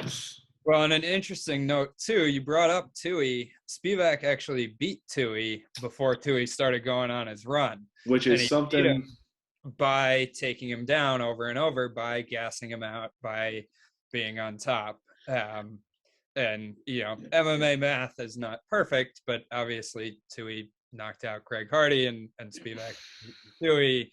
Therefore, Spivak should beat Hardy. It doesn't necessarily work that way. We all No, know. but I think honestly that was probably the best fight that could have ever happened for Tui. I think that's Kind of on his run. do where he's at now. But like you said, he used the right game plan. Well, and we're telling you right now, again, no expert. I've watched these fights. I've seen what these guys do. Again, like you said, I'm not in training camp. I don't know. I do know when was his last fight, Sergey. He was recent. His last fight was Aspinall. September. Yeah. So it's not. It's an okay camp, I guess, but I don't know, man. I saw his last fight, and I saw his other fights, and I can tell you right now, when he wrestles, he's really, really good. And when he doesn't, he leaves himself open to get finished. And yes. And I wouldn't do that with Greg Hardy because this guy knows nothing but throwing bombs. Right. That's all he wants to do. Yep. And why would you mess with someone who wants to do that? Well, and talking about Spivak's wrestling too, he beat Alexei Oleinik. And granted, Alexei Oleinik is like 95 years old now, and he's not the same guy he used to be. But Alexei Oleinik is absolutely no slouch when it comes to a UFC fighter. Alexei Oleinik can put chokes on you from every different angle, and Spivak spent 3 rounds with Oleinik, a lot of the time on the mat, and came out with the victory in that fight. And that was just this past June. So we're repeating ourselves in different words. The guy can wrestle. Yeah. The guy can grapple. And if he's able to get Greg Hardy on the mat, cast him out, it should be a relatively easy win. He also could eat a bomb and go to sleep. Yeah. That's a possibility. You got to be worried. Wow. So next fight up here, this is a really interesting one to me, is at 170 pounds, Kevin Holland moving down in weight, taking on Alex Oliveira. Why don't you kick off some thoughts here? My dude, I have been a fan of Kevin Holland ever since what he did in 2020. That man. I don't know. That man. Thank you. You got me through COVID, bud. I appreciate that because that was fun watching him fight. And 2021 hasn't been great. He's lost his last 3. I mean, the last one was a no contest. I don't know how that fight was going to go. It's hard to say when you get knocked out by a headbutt, and that's illegal. Yeah, you're probably going to get tapped out. I think the ref should have stopped it earlier. Blah, blah, blah, blah, blah. We get that's here nor there now. What I do think is that the Kung Fu Master, I mean, again, I see this as a striker versus striker, but here's the deal. Of the 2 strikers, I think Holland's better. And that's just based off of pure stats. Holland has been exposed, and his last losses were because someone created a cheat code on how to beat Kevin Holland, and it is to take him to the ground. I'm curious to see how this camp went. October fight was his last fight. So I don't still think that's a short time. So I don't know how much better he could have got between October and now on fighting. All I do know is that he did have a lot of fights last year. So maybe and I'm sure he knew he was trying to address it. It just didn't look like it was getting any better. But he was also going against Marvin Vettori. Like, he's going against some dudes who know how to do this. I don't know about the weight cut. I don't know how that's going to affect him. Is that going to take away some of the power? But where I do see it is maybe who cares about the power? He's already quick, and man, he might be even quicker now. And sometimes quick causes its own power, and it evens itself out. So where I see Oliveira winning this, all right, and I don't see him winning it. I see Holland 100%. I see Holland KO here. This could be the one. This could be the one. But I think if Oliveira is going to win this fight, he needs to push the pace. He needs to be the aggressor. He needs to get in and dirty box. If he lets Holland be on the outside and take his shots, Holland will piece him up. Oliveira needs to get in there. And then he needs to take it to the mat. And guess what, buddy? It's not a suggestion. If you want to win, do that. If you don't. And guess what's going to happen? Holland's going to knock you out. And that's just how it is. That's why the guys started doing that, because everyone respects that the man can punch and he can. I mean, but it was Jocko Sousa knocked him out off his back. Yeah. Off his back. Do you understand how much? Bang! Off your back. The man can punch. Don't let him hit you. Get inside. If you let that man stay on the outside and piece you up, you're just going to ask him for a knockout. You got to get in there. You got to put pressure on him. You got to get him on the cage. You got to control the cage. You got to take down, put your body on him, put your shoulder pressure onto him. You got to do all that stuff if he wants to win. However, I don't think I don't think that Oliveira is not going to. I think he'd be dumb if he didn't attempt these takedowns. I just think Kevin Holland, I'm being optimistic that he's addressing what he needs to be fixed, with the full understanding that he knows that he's not going to lose his knockout power. And then I see him being able to have good takedown defense and then land a KO and get him back on the win column for 2022. And then we're going to watch him do it 4 more times. I pretty much agree with everything you just said.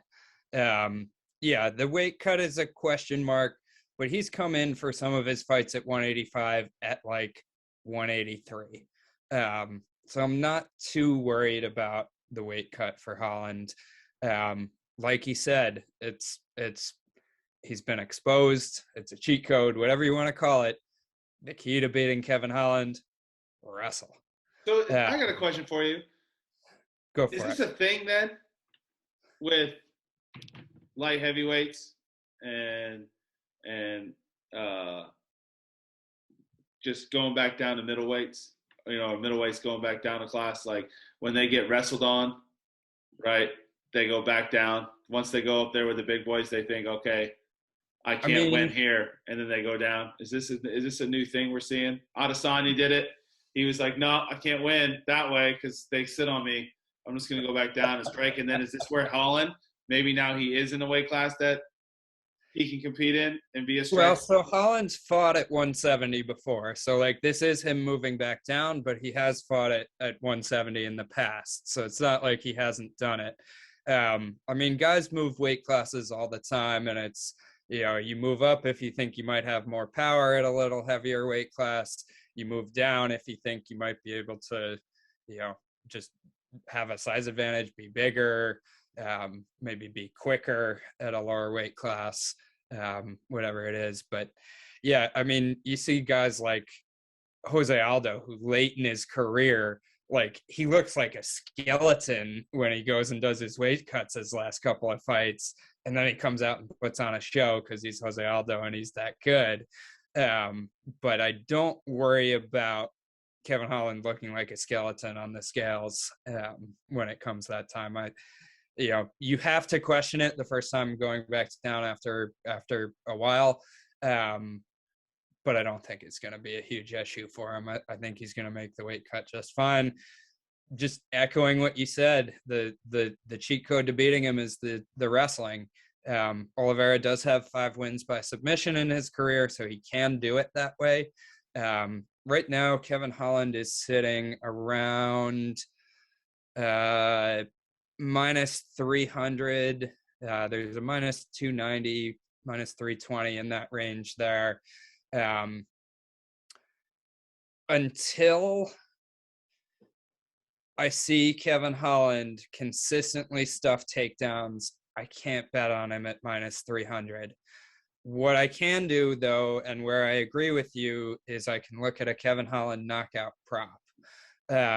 Where that is sitting right now is it's around plus 100, plus 105, plus 110. Kevin Holland by knockout in this fight. I think that's the angle to bet in this fight. You're taking the risk that Oliveira is going to sit him down and lay on him for 3 rounds, or even for 2 and win a decision if he's able to stay alive on the feet. Oliveira obviously has very good striking. He's a veteran of the game. He's also on the downside of his career. He's 2-6 in his last 8 fights in the UFC. So he has not been winning a lot recently. And that comes against some stiff competition. He's fought Gunnar Nelson and lost. He's lost to Nico Price. He's got some good guys all up and down his entire UFC career. Fought Donald Cerrone back in the day. Even Gilbert Burns going back a little further. Oliveira's got experience.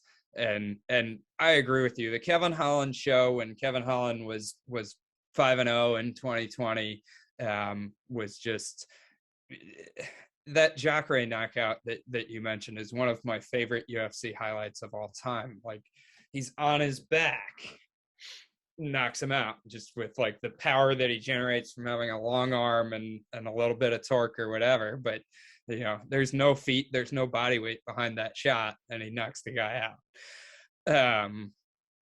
Just incredible there. So I'm picking Kevin Holland to win the fight. I am not betting the money line on Kevin Holland at minus 300. I will probably have a very small to medium-sized bet on Kevin Holland by knockout. That's how I see this one going. This is, again, where you start every round on the feet, right? So Oliveira gets him down, controls him. Holland stays alive round 1. You start round 2 on the feet. He's got another shot to knock him out. He's going to have a size advantage moving down in weight. He's going to have a pretty significant reach advantage, I believe. Oliveira does have a good reach for the weight class, but Kevin Holland just has those long arms. I'm going to pull this up here. So, yeah, Kevin Holland's going to have about a 4.5-inch reach advantage. He's going to be about 5 inches taller than Oliveira. On the feet, those are both a huge advantage. So Kevin Holland by knockout is the way to go for me here. That's why I'm liking it. So, all right, take us away.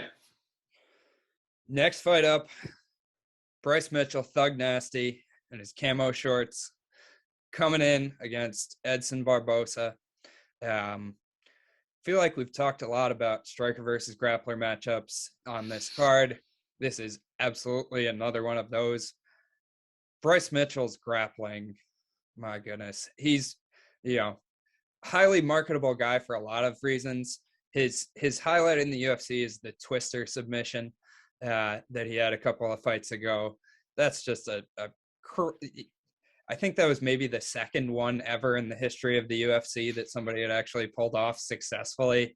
But to me, what's even more impressive about Bryce Mitchell is his fight against Charles Rosa. When those two guys went at it, Charles Rosa is a black belt in BJJ, a ground specialist in MMA, and a pretty good one. And Bryce Mitchell took him to school on the ground for 3 rounds. He wasn't able to submit him, but he absolutely dominated that fight. I think there might have been a 30-24 scorecard maybe in that fight. Dude, one of the most fights I was disappointed in because Charles Rosa, Peabody, Mass. Boston strong. Peabody, home of the North Shore Mall, home of Buffalo Wild Wings, home of the Hop and Grind and Double Bull, Peabody, Mass. Love ya. I felt bad when that, man. I felt it. Go Tanners. Yeah, that was. But again, I think it shows you, the level.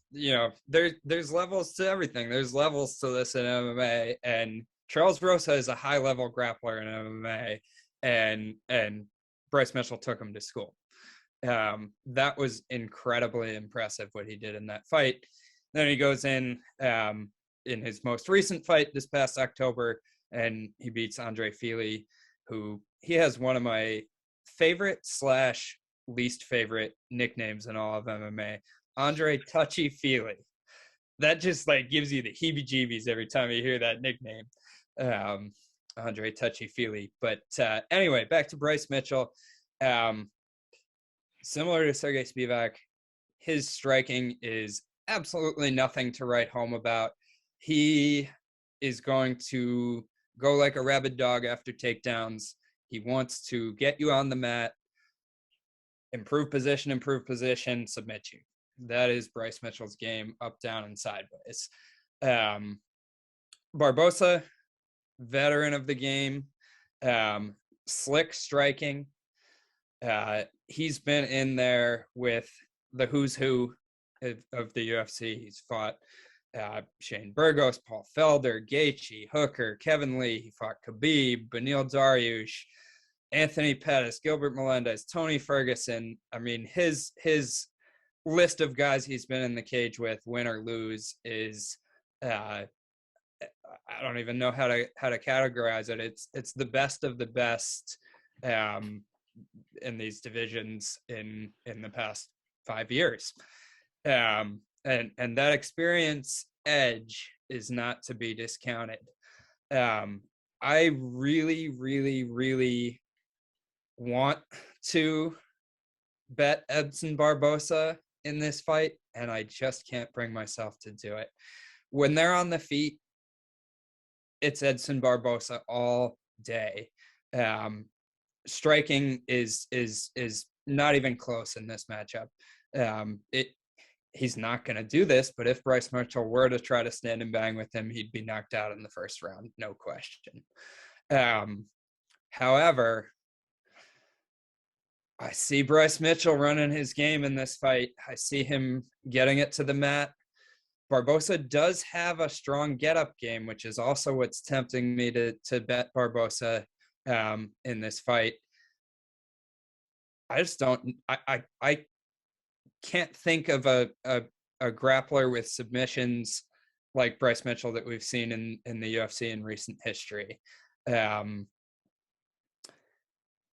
All that is to say, I think I'm probably going to end up passing on this fight. I can see it going either which way. Yeah, so I would agree with you 100%. This is tough. Though I think you're underplaying Barbosa's grappling. You know, I think he's pretty good. I honestly think the line's right on. I think the reason why Bryce Mitchell's the heavy favorite is because of his record and what he's done in the UFC.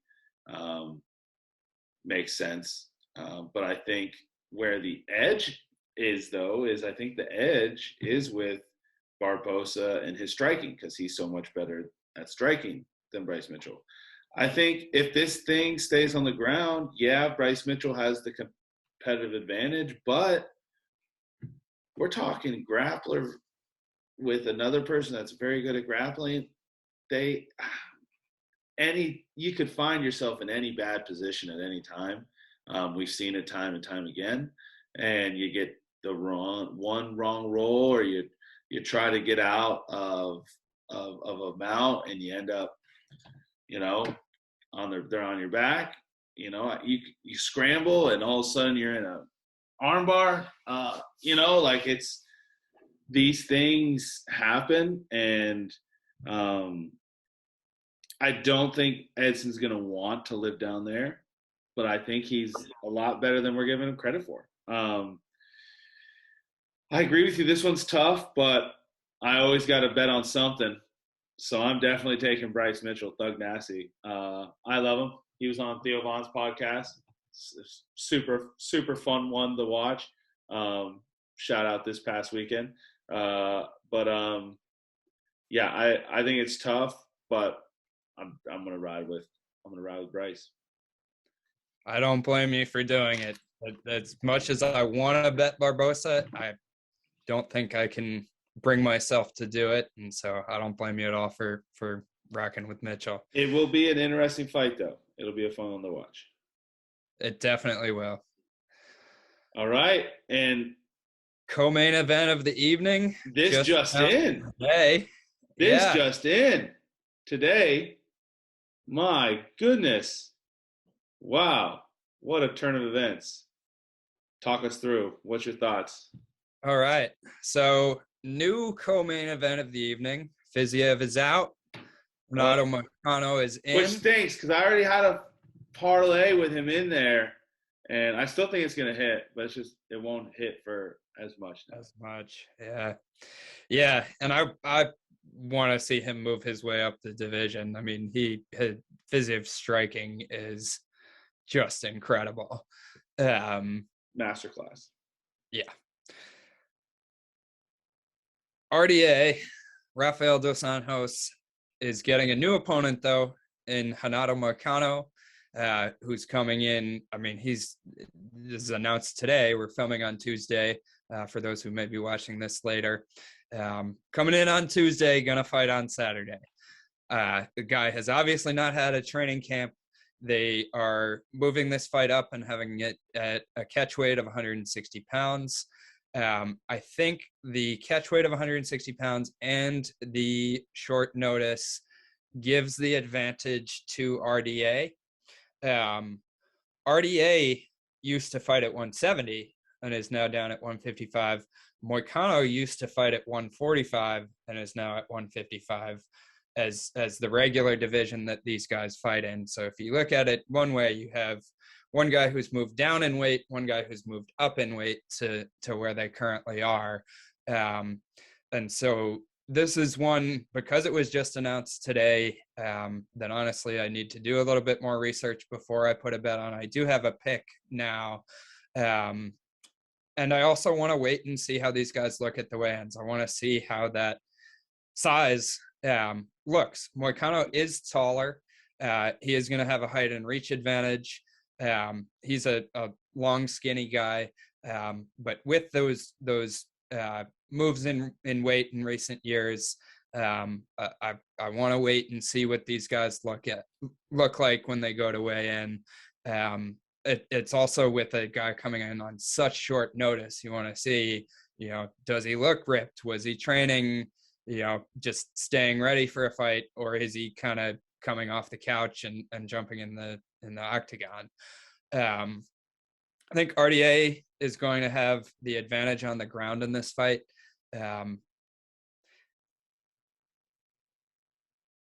RDA is going to have the advantage on the ground in this fight. I think Moicano may have a slight advantage on the feet, but I'm not even sure he's going to have that. He will have the height and reach advantage, but RDA's striking is very, very good. I mean, RDA hasn't been at the top of this division, well, not at the top of this division, but at the top of his previous division for a long time for no reason. The guy's a good all-around fighter. His last fight was an absolute war with Paul Felder. That would have been a really fun one to see them run back. Paul Felder offered to come out of retirement to fight RDA again this coming weekend.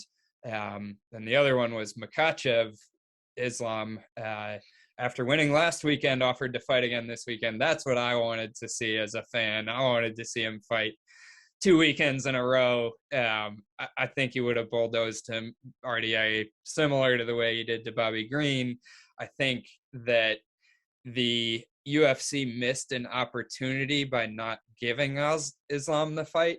Islam is a guy who, for hardcore UFC fans, and even for people who pay attention pretty well, we all know how good this guy is.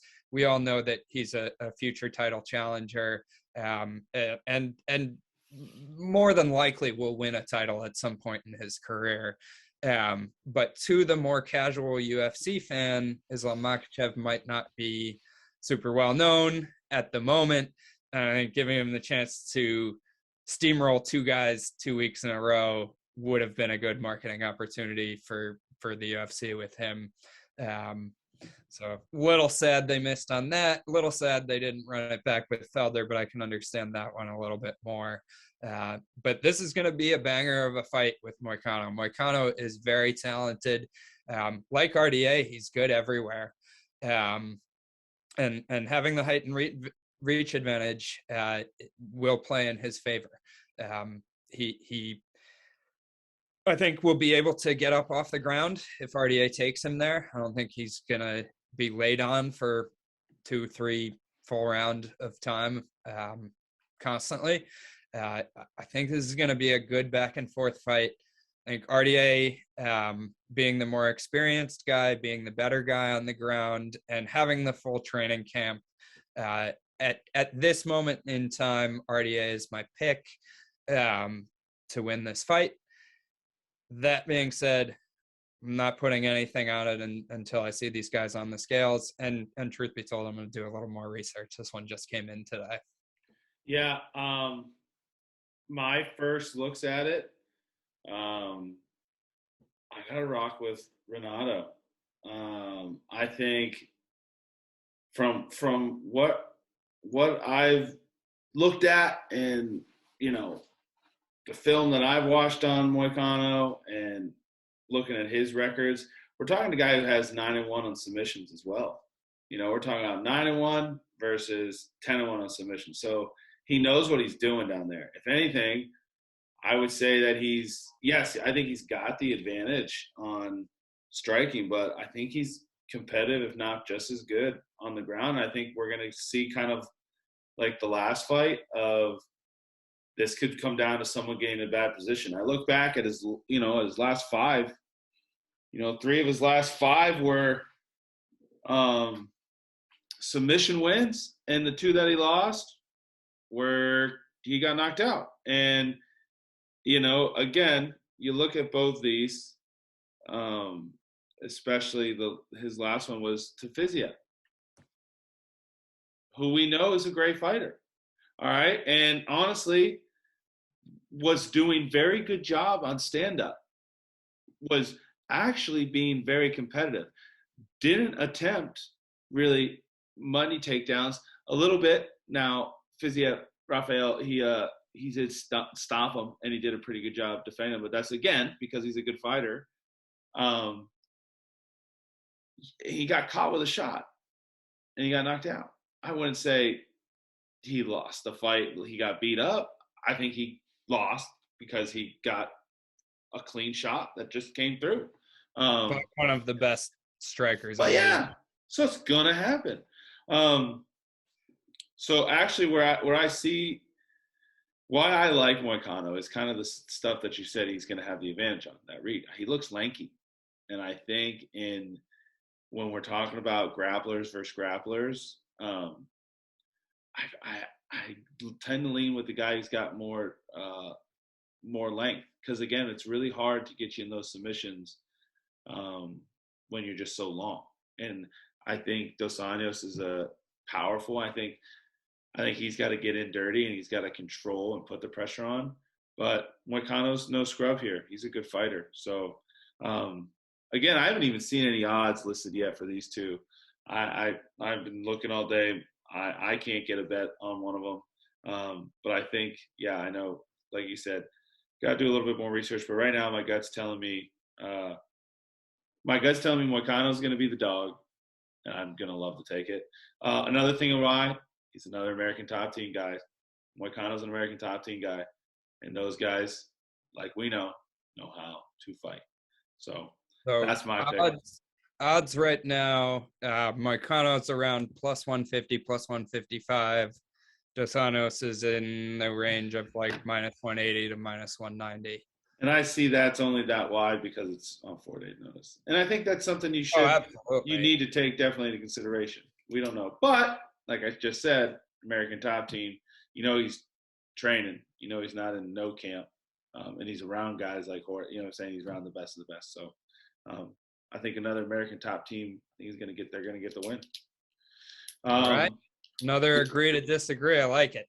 This means we have now come to the moment that you all been waiting for. the main event, which again, I think, again, to our original statement, attests the whole card, is that we didn't even mention the whole reason why we're here is because these two men, because there's so many awesome fights here.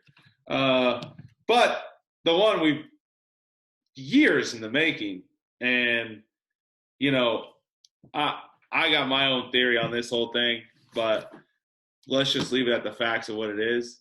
Is these are right now, whether it's a show or not, which I again have a theory it is, but right now I think Let's these go, let's two. go into this because you and I have a hot take on this that we share that I think is I interesting to I share with have you. a theory that this is all part of Colby Covington's grand scheme. Is that these two were like, listen, uh, Colby was like, I'm gonna go be the heel, and you go be the journeyman, and we'll set the UFC up to get a really big payday. And I think that's what it is. However, I could be completely wrong. They could really hate each other because I tell you what, if they aren't acting, dang, that's Yeah, blood.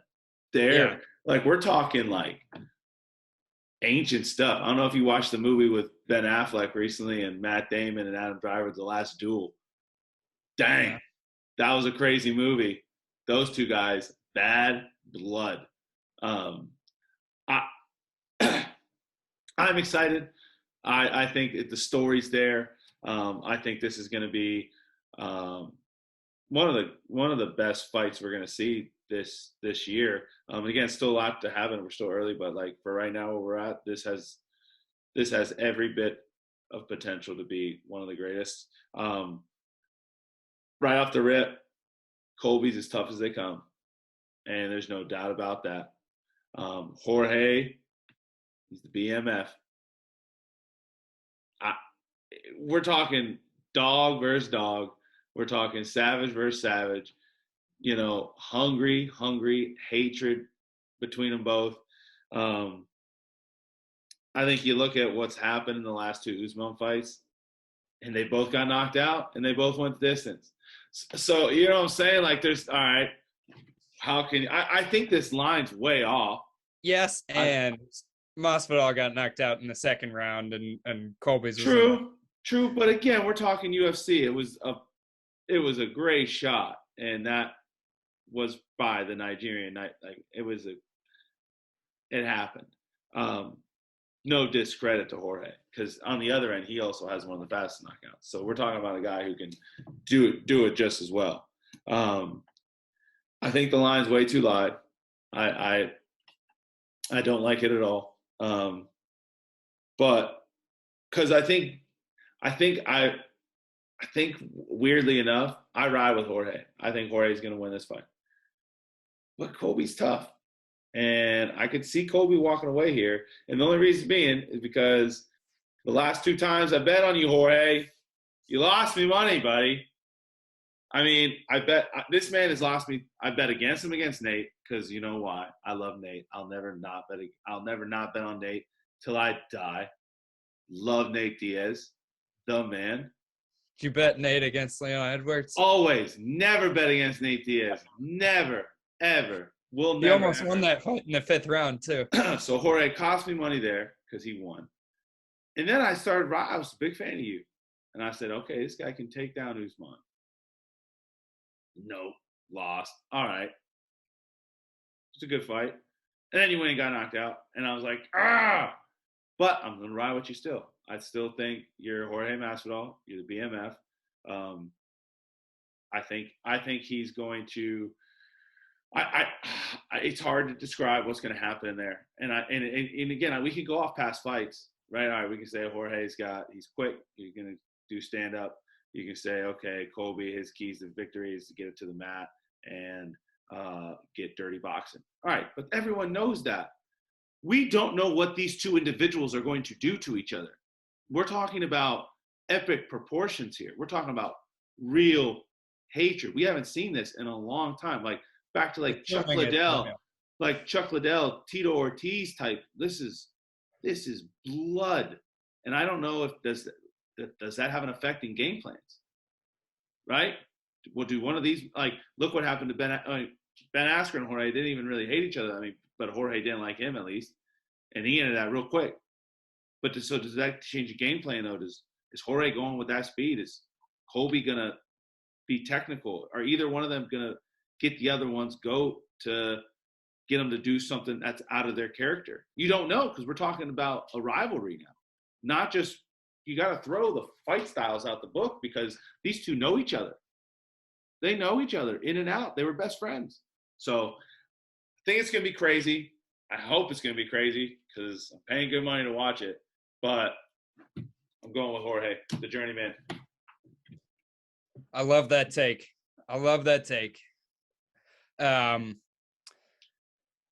I'm going on the other side. I don't like that I'm doing it. I don't like Colby Covington, the way we know him, the way he promotes himself. I'm like 120% sure is not Colby Covington in real life. Colby Covington plays a character that has done well for him. It's like a professional wrestling character almost that has done well for him to promote his fights, because Colby Covington is not an exciting fighter. Colby Covington's style of winning fights is wrestling you, pushing you up against the cage. He doesn't even submit a lot of guys. He just puts the pressure on, lays on you, and wins a decision. Gasses you out and wins a decision. He doesn't finish a lot of guys, but he wins a lot of fights. Kamaru Usman notwithstanding, both these guys, as you said, have lost to Kamaru twice recently. Kamaru's just cleaning out that division. I mean, who's left for him to fight? Like, I have no idea. They gotta start making some new contenders for Kamaru. But yeah, like you said, this is a very well promoted fight if the hatred is real, and the evidence to that is Colby getting kicked out of American Top Team and this and that. It seems like they're guys that don't like each other. Could it be manufactured behind the scenes? Maybe. We don't know. But any which way, it's a well-marketed fight. It's an exciting fight. It's probably the second and third best guys in the division. I'd say Colby is definitely the second best guy in the division. Jorge, a little more of a question of where he fits in the rankings. I see Colby Covington imposing his will in this fight. I see him fighting a Colby Covington style fight, which is not an exciting fight. But with all of the emotions that are going into this fight, you make an excellent point. Either one of these guys could be thrown off their game by the mind games. Like you said, we expect Masvidal to come out and box. That's his MO. We expect him to throw hands. We expect him to try to stop the takedowns, try to stay on the feet, and try to knock Colby out. That's the other impressive thing about Colby is I don't believe, unless I'm mistaken, and now I have to fact check myself, but I don't believe Covington's ever been knocked out in his career. I'm going to check myself on that. Yeah, he just got knocked out. Well, right. He got TKO'd by Usman when he got his jaw broken. So I stand corrected there. But it wasn't a knockout. It was the guy broke his freaking jaw. Yeah, he's got a chin, and like honestly, that's the thing is Colby can box. So honestly, what I think this is going to come down to is, can Jorge wrestle him, or can Jorge outbox him? And again, I think Colby's got knockout power. I'm not betting Jorge with this is a lock, and I just think the line's a little too wide. I think both men have the potential to turn this either way. I also could see this ending early. I could see this going 5 rounds. I don't know what's going to happen. But yeah, and I'm totally on Jorge. I see Colby wrestling him, laying on him to most likely a decision win. I do see the fight going long. of course, there's always the chance, especially of a Masvidal knockout early. I'm popping up what the round betting is here. So the odds aren't that great for the overs. Even over 3.5 rounds is minus 190. That doesn't call to me as a bet that needs to be made. I'm with you. I can see it going any which way. But making a prediction, I see Colby laying on him. And not to be a downer, because the hype is real for this fight, but I see it being a relatively boring fight. What I want to see, because I'm not a fan of the character that Colby Covington plays, and I don't think most people are meant to be fans. You said to me recently, it's like he plays the heel, like if you're a professional wrestler, and that's kind of true. And so he's the guy you want to see, get knocked out, get his jaw broken, that sort of thing. Not that you want to see any human being get hurt, but in the context of MMA and the way that he goes about promoting his fights, you can always see something like the one that sticks in my memory is Derek Lewis against Curtis Blades. And you knew Curtis Blades was coming for those takedowns. And here comes the uppercut from Derek Lewis, and Curtis Blades goes to sleep. That's a possibility in this fight. There are a lot of possibilities. I see Colby taking it. I agree with you that the line is a little bit wide. It's a main event. I can't not have a bet on it. I'm not going to bet Colby straight. I'm going to throw him in a parlay with one or two other fights that I feel good about. Try to get those odds up close to even by betting a 2 or 3 fight parlay, and go at it that way. All right. I'm just excited to watch the fireworks happen. I can't believe. I wish it was tomorrow. I'm going to be excited for the presser. I'm definitely going to be excited for the weigh-ins. But I'm going to be, these guys, someone's going for blood. Someone's going for heads, man.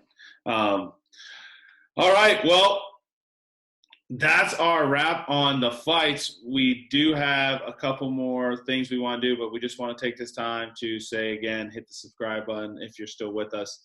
Hit that like button, give us a share, give us a follow. On Twitter at recliner_report.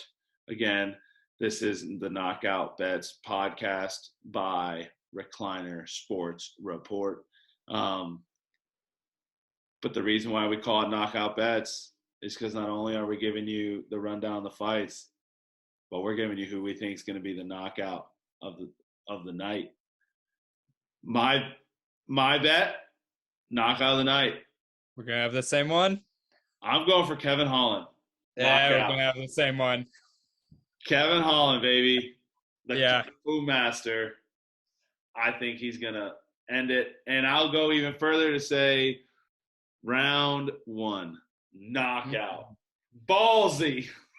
I like it. We're on the same knockout. I like round 1.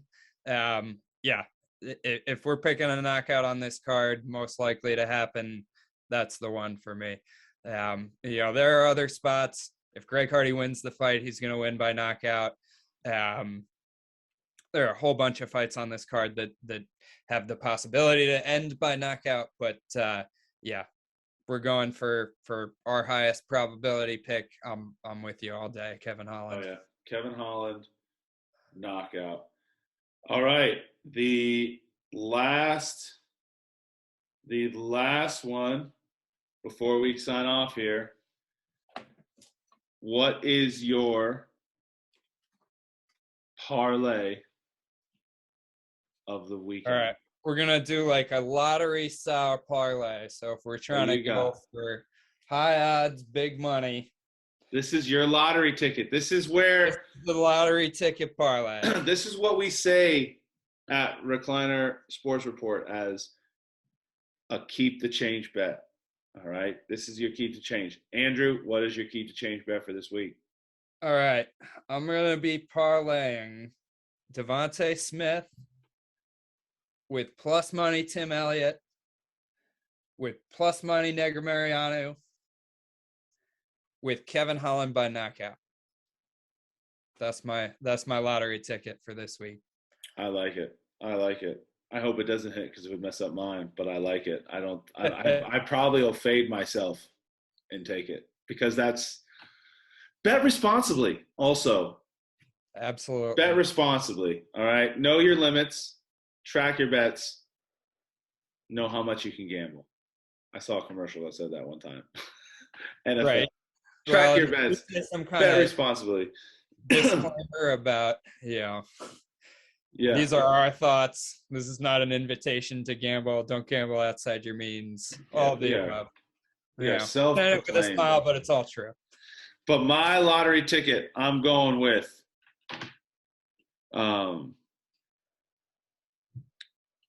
I'm going with Klein as these are all underdogs, by the way. All underdog. I like it. But these are the ones I like. I'm going with Klein. I'm going with Nikolai.